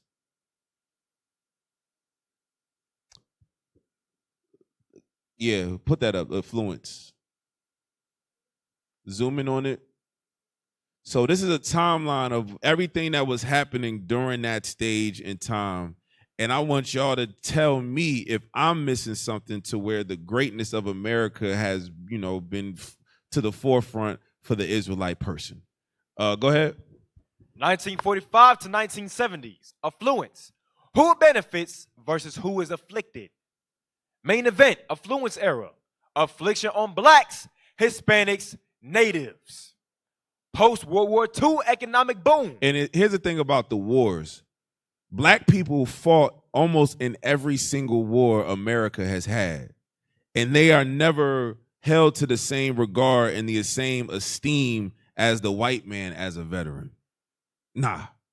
But we continue to fight for them, thinking that we were going to get some type of status in foothold with them. But the Lord said we're not going to have no ease in this place. That's part of one of our curses. Go ahead. Black veterans denied GI Bill benefits in practice, blocked from wealth building. Go ahead. GI Bill, housing, education. Redlining prevents black families from buying homes in suburbs. That's Deuteronomy 28, verse 16. All of this is going to culminate into one verse, cursed shalt thou be in the city. The affluence of, matter of fact, get Deuteronomy 28 and verse 42. Let's talk about the affluence real quick. Affluence means progression or the progress thereof. I had to look it up. Because when you hear affluent, you think just wealthy. Look at the definition of affluent. Read Deuteronomy 28 and verse 43. Deuteronomy 28, verse 43. The stranger that is within thee shall get up above thee very high, and thou shalt come down very low. They're going to get rich. They're going to get wealthy. They're going to get the power through Satan and through our lack of keeping God's commandments. And we are going to go to the bottom. We're not going to be somewhere middle class. No, the bottom, right? Because if it's not rulership, it's the bottom. If it's not rulership, it's the bottom. If it's not the kingdom, it's nothing. Stop being satisfied here. Stop being comfortable here. Read. He shall lend to thee, and thou shalt not lend to him. He shall be the head, and thou shalt be the tail. All right. Affluent. Affluent, especially of a group or area having a great deal of money. Wealthy. Similar, wealthy, rich, prosperous, opulent, well off. He shall get up above thee very high, and thou shalt come down very low. What's the opposite? Opposite. Poor, impoverished. Poor and impoverished. Now, let's go back to the age of affluence. Because remember, don't lose the thought. Every empire goes through 7 stages. I think we in number 6 right now, affluence. No, we in number 5. Because there's affluence, intellect, and then decadence. Yeah. Read that. Suburban expansion. Whites move to suburbs. Minorities locked in underfunded inner cities. Rise of middle class. Black and Hispanic workers largely excluded from high-paying union jobs early on. And this is a lot of us in here. This is our lifespan. This is our time frame. This is our reality. You knew you was qualified for a job that you didn't get. You knew that you could afford to live in that neighborhood, but for some reason the realtor said that they not selling it to you. You knew that you're a decent human being. You could live around some white folks, but they won't let you. And what else? Industrial boom. Minorities concentrated in lowest paying, most dangerous labor sectors. Highway construction. When they build the highways, when they constructed the city planning. Go ahead. From the 1950s to the 60s. Black neighborhoods destroyed for highways. Urban displacement. That's on purpose. Because if they ever need to lock the city down, that's I-20 in Atlanta. If they ever need to, was it 285 or I-20? 285. Nah, it's 20. Look it up. It's both. Because I know 285 go in a circle, but 20 was the one that go through. Yeah. In case they need to shut martial law, shut down, keep the niggas over there. Boom. They made it easy. Stay your black behind out of Buckhead, not Alpharetta, Marietta. I know some of y'all live, affluent. Y'all affluent Jews. Damn. Yeah, live in Arimathea somewhere. Read on. Urban renewal progress called Negro removal. mass displacement of black communities. So we could go all the way down, but you see, their affluence meant we go where? To the bottom, beneath the concrete, right? Let's get Isaiah chapter 5, verse 13. Come on. Isaiah chapter 5, verse 13. Let's go. Therefore, my people are gone into captivity because they have no knowledge. And all of this captivity has happened to us because we have no knowledge of God, his commandments, and our identity. But guess what we have today? Knowledge of God, his commandments, and our identity. Which means we about to get out on parole. We about to be released on good behavior. Come on. All we got to do is keep God's commandments. Go ahead. And their honorable men are famished, and their multitude dried up with thirst. Therefore, hell hath enlarged herself. What is America? Hell hath enlarged herself. What is Babylon the Great? Hell hath enlarged herself. What has it been since 1776? Hell hath enlarged herself. And opened her mouth without measure. And their glory, and their multitude, and their pomp, and he that rejoiceth shall descend into it. Baruch chapter 3, verse 8. So we descended into hell, but now we're coming out of it. Baruch chapter 3, verse 8. Behold, we are yet this day in our captivity. We are yet this day, to this day, in our captivity. To this day. Read. Where thou hast scattered us for a reproach and a curse. And to be subject to payments. And to be subject to payments. So whatever jobs we were able to get during the 1940s through the 1960s, 70s, we got to pay bills. Go ahead.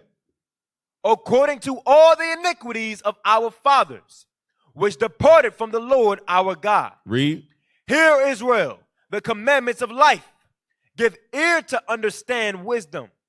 How happeneth it, Israel? How happeneth it, Israel? Blacks, Hispanics, and Native Americans. Go ahead. That thou art in thine enemy's land. We are in our enemy's land. Go ahead.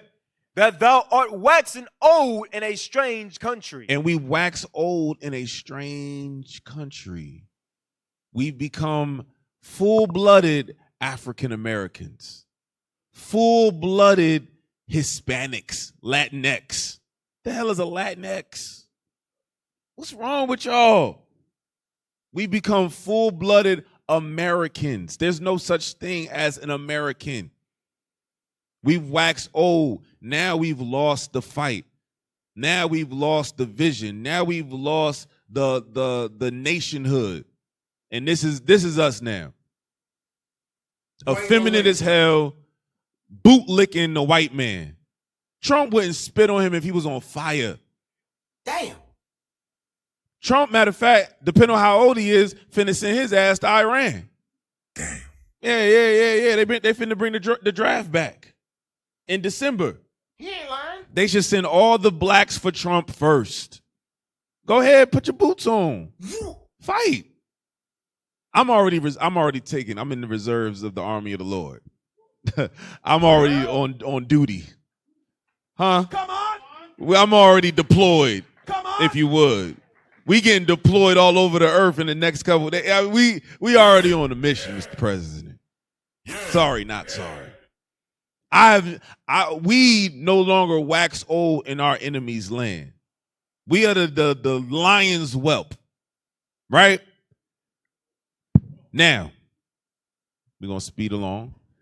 The era of intellect. Get Daniel chapter 12 and verse 4. That's from the 1980 to the... Oh, before I forget, something key happened in during the age of affluence. Get Revelation chapter 11. How could I forget? Matter of fact, before you get that, get Malachi. Because y'all thought it was all bad news. No. chapter 4. You know I want? Malachi, no, sir. All right, give Malachi 4. Give me a second. Let me get there. Malachi 4 and verse 5. Malachi chapter 4, verse 5. Come on. Behold, I will send you Elijah the prophet before the coming of the great and dreadful day of the Lord. Uh-huh. And he shall turn the heart of the fathers to the children, and the heart of the children to their fathers, lest I come and smite the earth with a curse. So while we're going through all these decades of suffering and pain, the Lord, in our affliction, opened our ears, and we heard the laws, and we heard the scriptures, and we heard our identity, because this proves Elijah came and went. So now what happened during the turbulent 60s?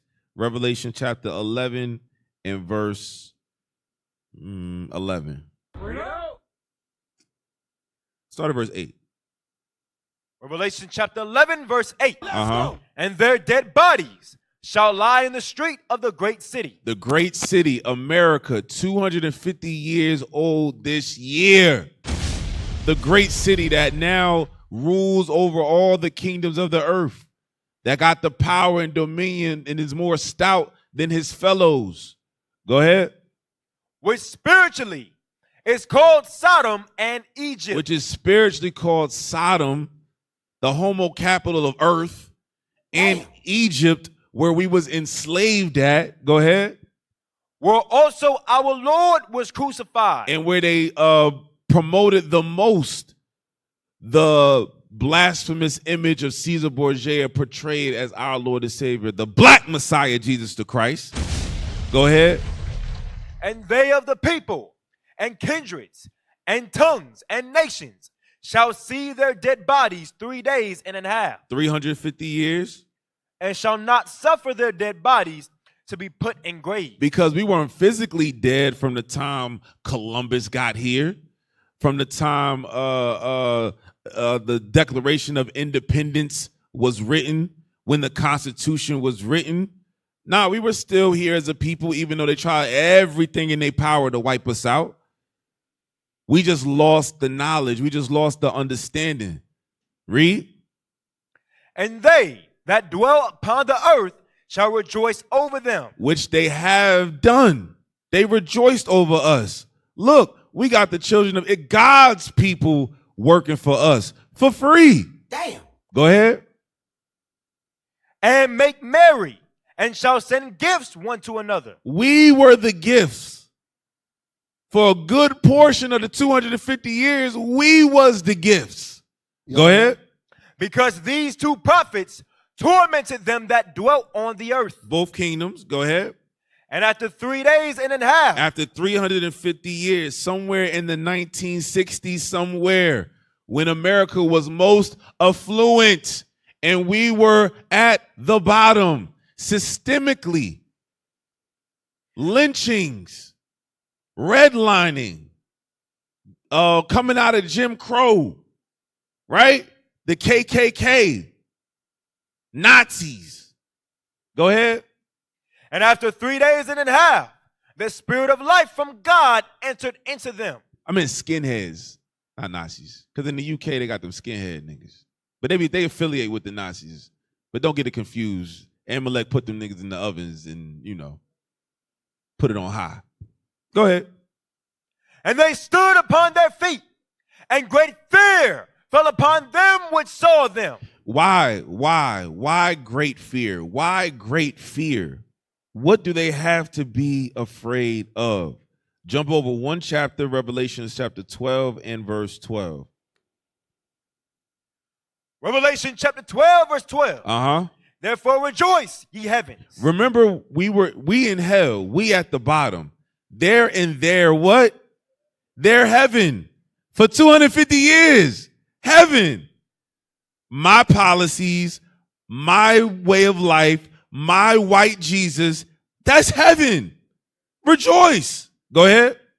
And ye that dwell in them, woe to the inhabitants of the earth and of the sea. That's all the other nations. Why?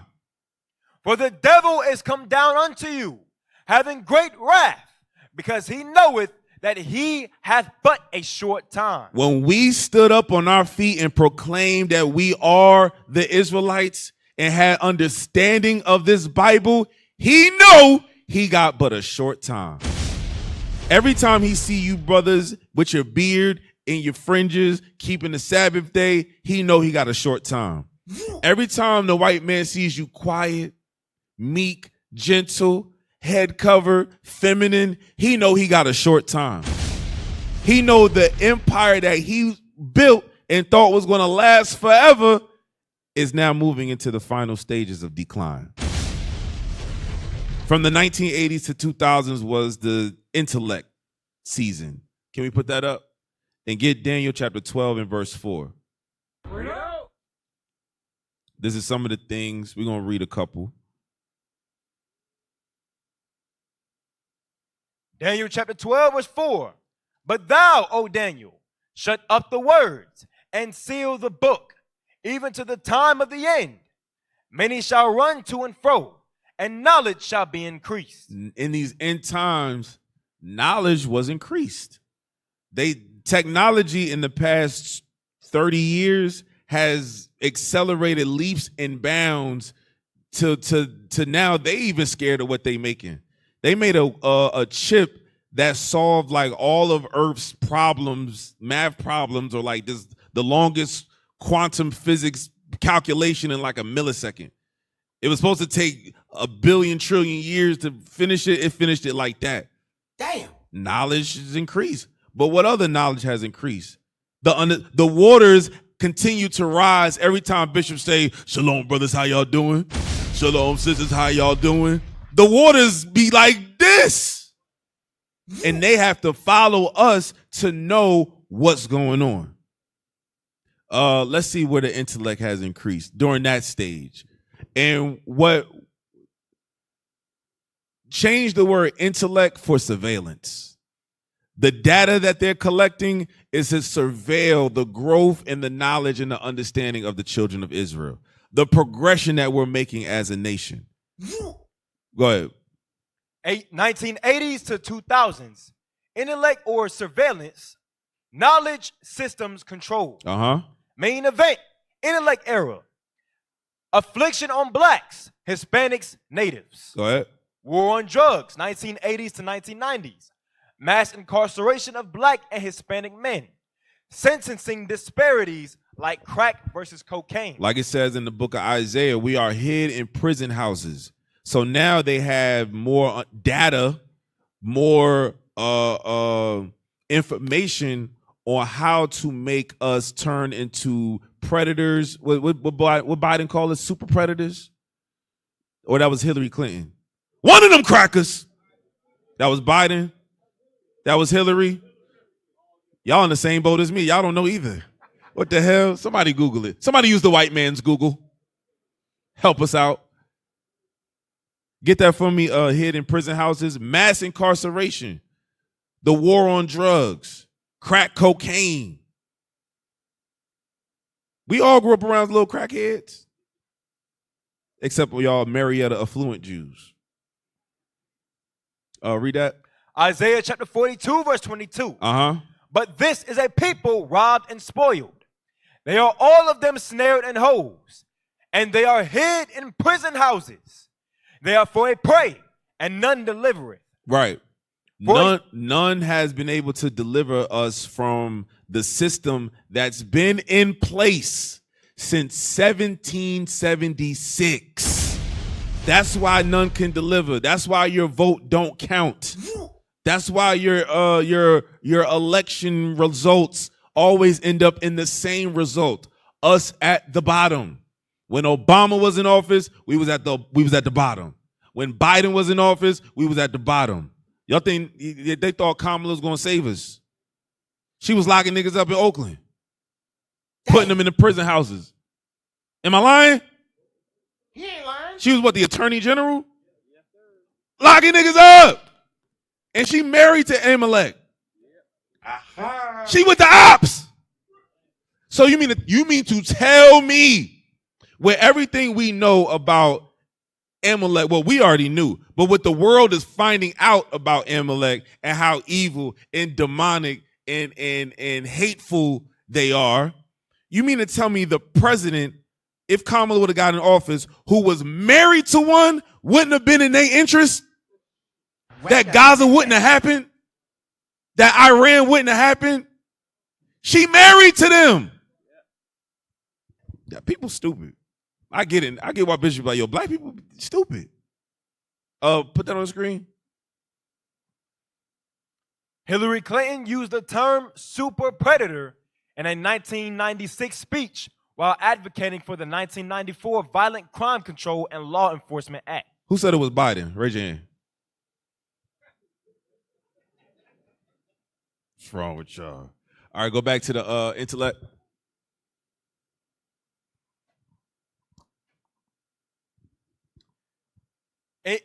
Deindustrialization.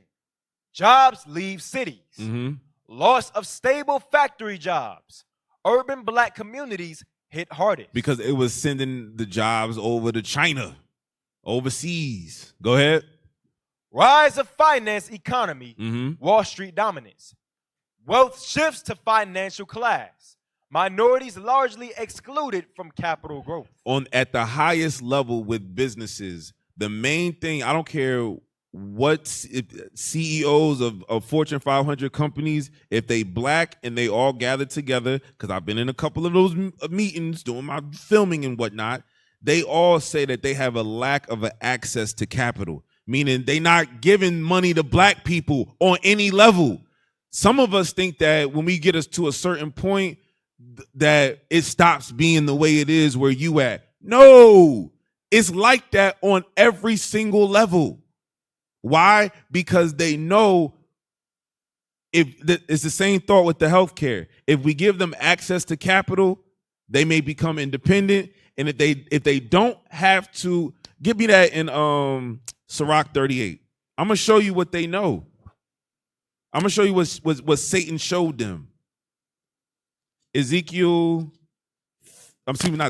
Sirach 38 and verse 24. Ecclesiasticus chapter 38, verse 24. The wisdom of a learned man cometh by opportunity of leisure. By what? Opportunity of leisure. That's why they got to keep your black ass at work. Because if you had the opportunity of leisure, you would probably read a book, learn something. And what's the one thing that they cannot have you know? That you are the children of Israel. We went to one book. It said, massive evidence that the Native Americans are the Jews. What? It took somebody with some leisure time to go through the books and to find that out. It just so happens now that we love wisdom so much, we'll make the leisure time. We'll sacrifice sleep. We'll sacrifice work. We'll sacrifice whatever we got to do to get the understanding to raise up our people and to put them back in chains where they belong. Go, read on. And he that hath little business shall become wise. And he that hath little business shall become wise. They understand that. There was a documentary. Look for it on YouTube, How to Sell to the Negro. I think I bring it up every class I teach.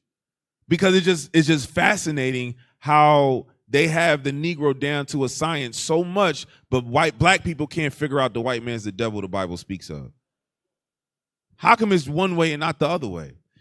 Get Ezekiel chapter 28 and verse 3. This is their intellect. Ezekiel chapter 28, verse 3. Behold, thou art wiser than Daniel. This is a parable about Tyrus, which is an allegory for America. He says, thou art wiser than Daniel. Go ahead. There is no secret that they can hide from thee. And there's no secret that they can hide from him. Well, why not? Go to, get out of there, play the video of, no, not that one. I actually need to go back to that one because that was from the 60s. I need to go back to that one. But it should be the next one. It should be about it should say like not Palantir. 1 second. Where did it go? Where did it go? Bear with me, y'all.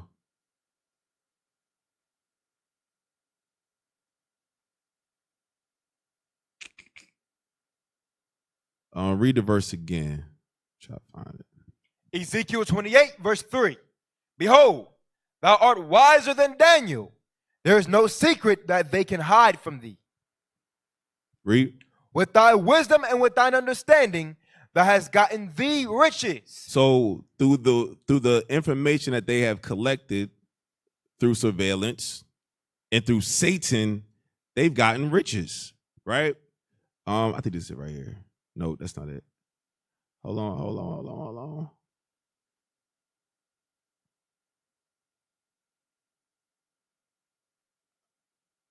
right. I gotta find it. Because what it has to do with is social media that we all, find ourselves scrolling upon, and we don't realize that they playing the game on a whole nother type of level. Where's that?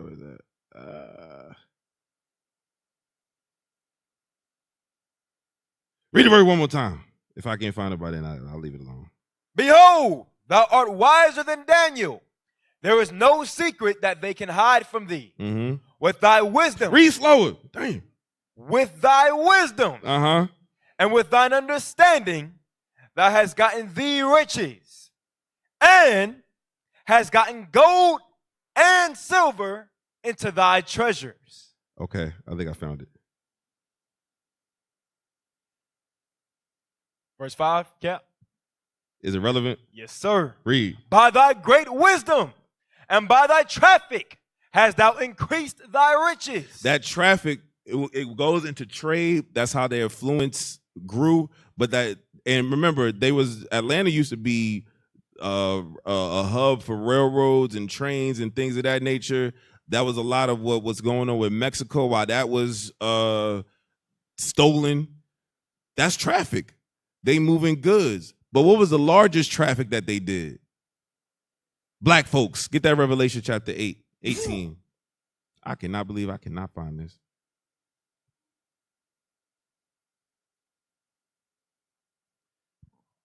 Revelation chapter 18 and verse 11. Uh-huh. Let's go. And the merchants of the earth shall weep and mourn over her. Why? For no man buyeth their merchandise anymore. Because America is destroyed. America is the biggest merchant. That those merchants are their corporations, right? Go ahead. The merchandise of gold and silver and precious stones and of pearls and fine linen and purple and silk and scarlet and all thyine wood and all manner vessels of ivory and all manner vessels of most precious wood and of brass and iron and marble and cinnamon and odors and ointments and frankincense and wine and oil and fine flour and wheat and beasts and sheep and horses and chariots and slaves. And what? And slaves. So that was the traffic. All right, go to the video with the brother. We're going to talk about the final stage. Oh, no. We're going to talk about when America peaked. I'm going to jump back in the 1960s real quick. Play the Edomite.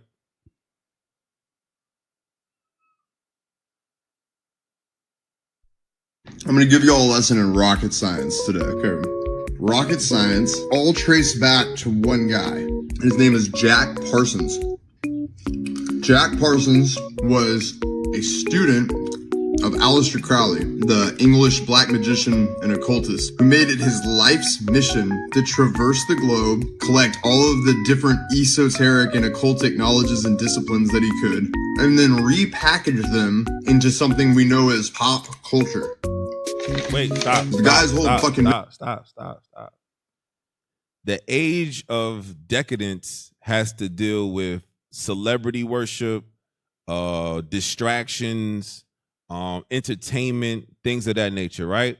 He said this devil, Jack Parsons, his mission in life was to gather all of the occultic, demonic, evil things that he could find. Why? Because find that for me, diligent inquiry, the evil. Find that for me. Yes. And once he collected all of them, he wanted to find a way to repurpose them and introduce them via pop culture, via music, movies, television shows, albums, cartoons, everything we've consumed in this hell called America. So, play on. The guy's whole fucking mission was to like take all of the forbidden knowledge that he could and make it like digestible for mankind, specifically the West. And anyway, so Jack Parsons, who's a documented pedophile and admitted student of the dark arts, also best friends with L. Ron Hubbard. He's the one who innovated rocket science. You gotta understand. You know what? I'll read you guys this just so this is off Wikipedia, by the way, just so you know the kind of shit this guy was up to. In 1945, Parsons began a series of rituals based on Enochian magic, during which he masturbated onto magical tablets. Describing this magical operation as the Babylon working, he hoped to bring about the incarnation of Thelamite goddess Babylon onto Earth. He allowed Hubbard to take part as his Pause it for a scribe. second? Huh? What? What's wrong? Get Hebrews 12, man. Did you find it diligent? You found that one? Yes, sir, I found it. Read that for me real quick. Psalm chapter 64, verse 6. Uh-huh. They search out iniquity. They search out iniquities. They search out sin. Why? Because they have the leisure, because we at work and they figuring out all the darkness of the earth and how to use it so they could jerk off on it. What is wrong with Esau? Huh? What is that's hello? Boy, ain't no way. That means, but that's some of y'all in front of y'all computers. Damn. Y'all be searching and hello? Y'all be doing the diligent inquiry. Oh, y'all thought it was gonna be about the white man? No, because all right. So the full class was gonna be called 250 years, the envy of Edom, and the envy of Edom, right? Because I was gonna go through the timeline and then go into how it was all based and rooted in their envy for us. All of the hatred, all of the evil that they did to us is rooted in the fact that we are the chosen and they are not, right? And then it was gonna flip into, yeah, they envy us, but we also envy Edom because we move just like them sometimes. Fast forward now, he be jerking off on the occultic things and y'all be jerking off on the computer. What? It's the same thing. They use it. Look up Scrim. I think it's called Scrim or Black Mirror. You look nervous, you say. I know my terms. He thought I was finna look up one of y'all terms. No, I'm looking up something else.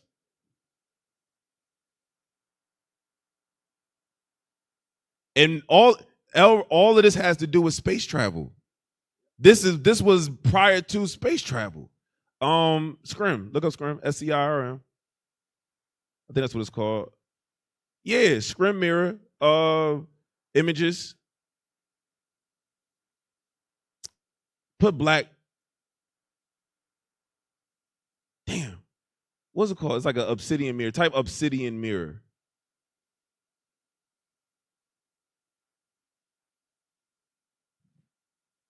Yeah, put that on the screen. Scrying, that's the word, scrying. Yes, put the whole thing on the screen. Read it. Obsidian mirrors are polished volcanic glass surfaces, historically used in Mesoamerica for divination, ritual, and status. Obsidian mirrors, black mirrors are used for divination, ritual, and status. When your laptop screen goes dark, Damn. after you were finished divining the lust god of Pornhub. Damn. Do you realize what you was just doing? You was doing what the white man was doing to conjure up demons. And you wonder why you bug the hell out. You wonder why you can't get right. You wonder why your spirit ain't right. Because you're doing divinations, rituals in front of a black mirror. Oh, because it light up on the other side and you can see images? Yeah, because you conjured them drawers up. Get a Ouija board.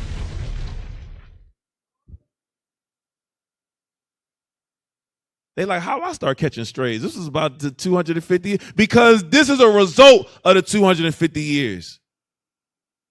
Put on the screen. What that look like? A what? A what? A keyboard. So you typing in the lust you want to see and you divining it on a black mirror in front of you to commit sin. Damn. And some of y'all be searching for the right. No, not that one. Damn. Nah, not that one. What it say in Psalm 64? They search out iniquity. You search out iniquity in that black mirror. Just like the white man was doing. Go ahead. They accomplish a diligent search. You accomplish a diligent search. Hella tabs open. Damn. Go ahead.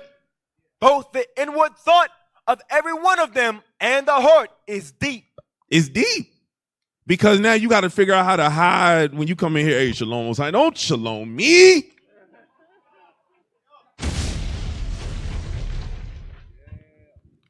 Go back to the video. Man, that was for somebody. I don't know who. Magic, during which he masturbated onto magical tablets, describing this magic. Wait, don't they call the iPad a tablet? What's going on here? A laptop ain't nothing but a tablet with a keyboard on it. Boy, ain't no way, boy. You masturbating on magical tablets at the house? What's wrong with y'all? Repent. The phone is a tablet. Okay, go ahead. Operation as the Babylon working. He hoped to bring about the incarnation of Thelamite goddess Babylon onto Earth. He allowed Hubbard to take part as his scribe, believing that he was particularly sensitive to detecting magical phenomena. As described by Richard Metzger, Parsons jerked off in the name of spiritual advancement, while Hubbard scanned the astral plane for signs and visions. Anyway, rockets are like obelisks, just like the Tower of Babel. It's a symbol of phallic worship, dick worship. So basically all these NASA missions and like Operation Fishbowl, where they tried to like nuke the firmament, all of this is basically just a bunch of fucking perverted freaks trying to shoot dicks at heaven. They're trying to shoot dicks at God. It's like third grader shit. It's literally just... Get Obadiah chapter 1 verse 4. What? Because this is the thought process behind them. Because now think about it. Can a rocket be shaped a different way? He ain't lying. Do it got to be shaped like that? We're pretty sure jet propulsion can work with, look a little like a circular or something. I don't know. Bruh. Read that.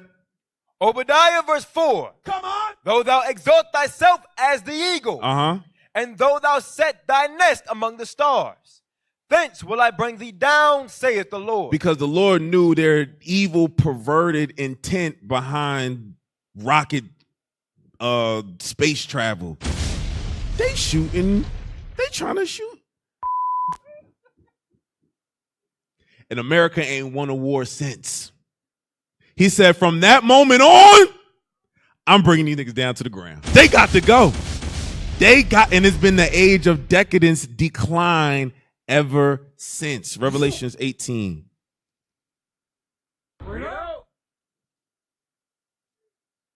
And verse 4. Revelation chapter 18 verse 4. And I heard another voice from heaven saying, come out of her, my people, that ye be not partakers of her sin. Who wants to be partaking in the sins from 1776? Establishing a town by blood. What's that, Habakkuk 1? Dang. Get that real quick, because it keep popping up in my mind. I'm gonna be mad if I don't read it. Bear with me. Come on. Establish a town by blood.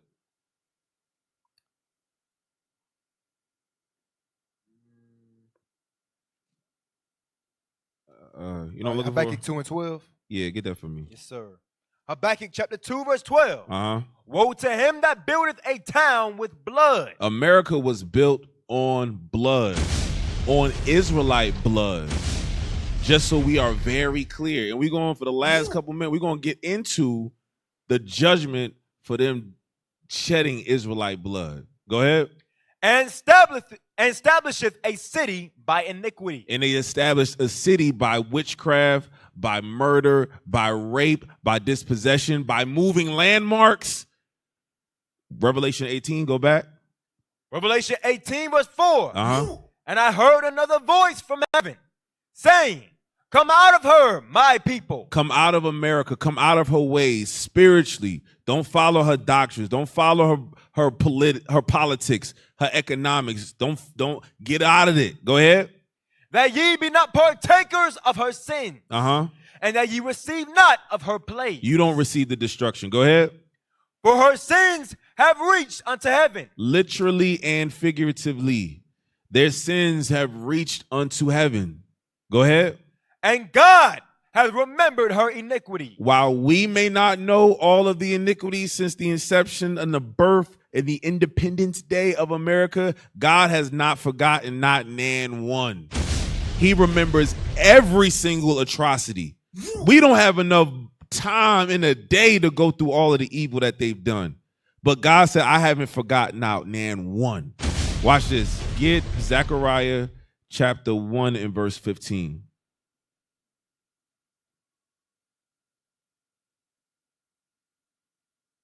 Zechariah chapter 1 and verse 15. Uh-huh.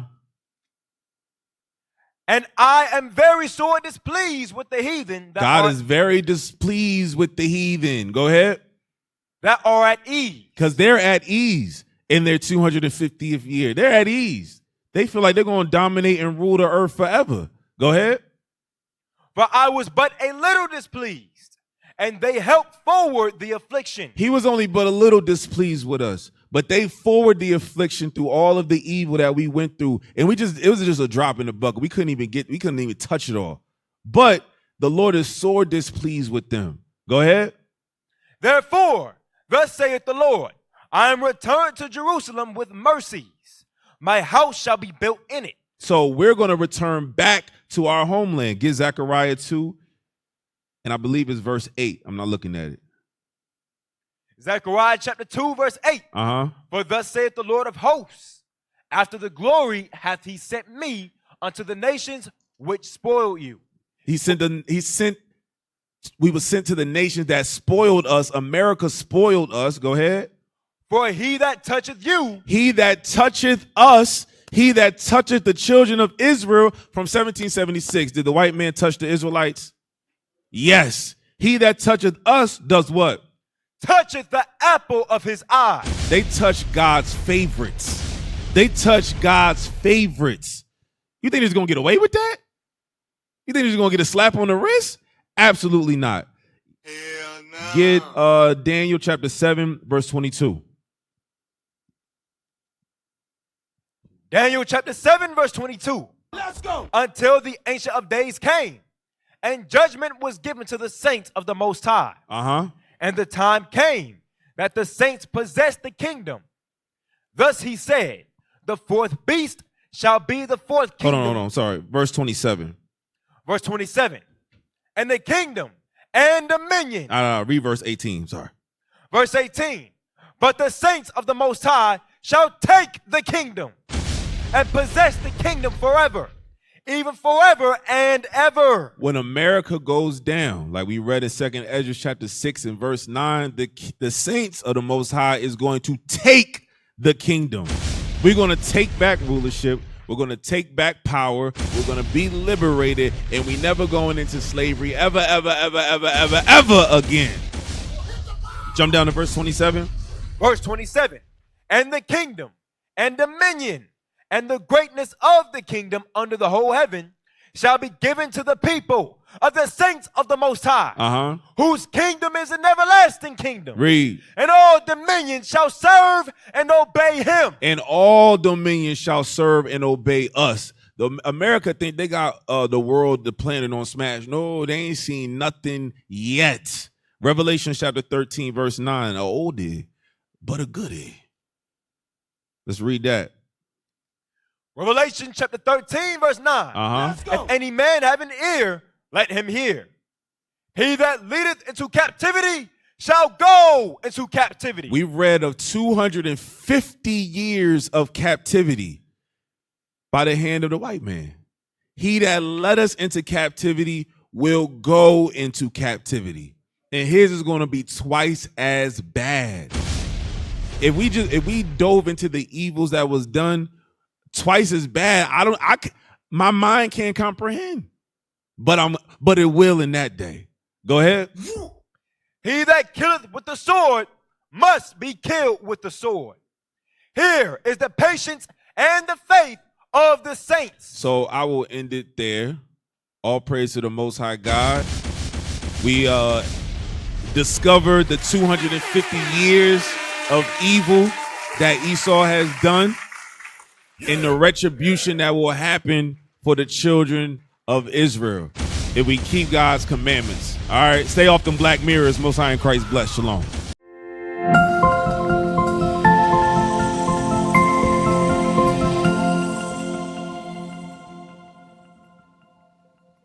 Across the earth, the prophets move. From city streets to distant lands, the message is the same.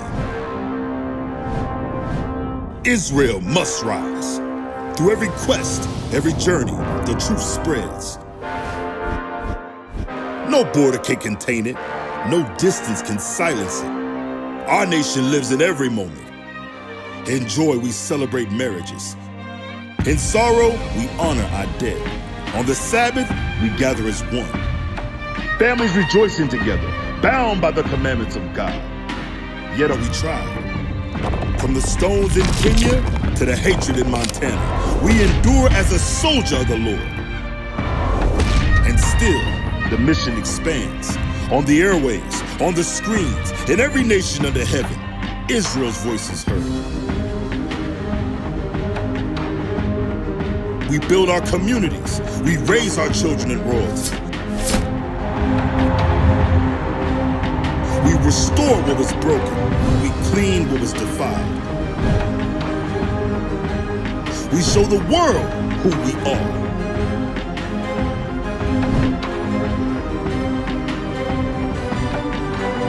This is Israel united in Christ.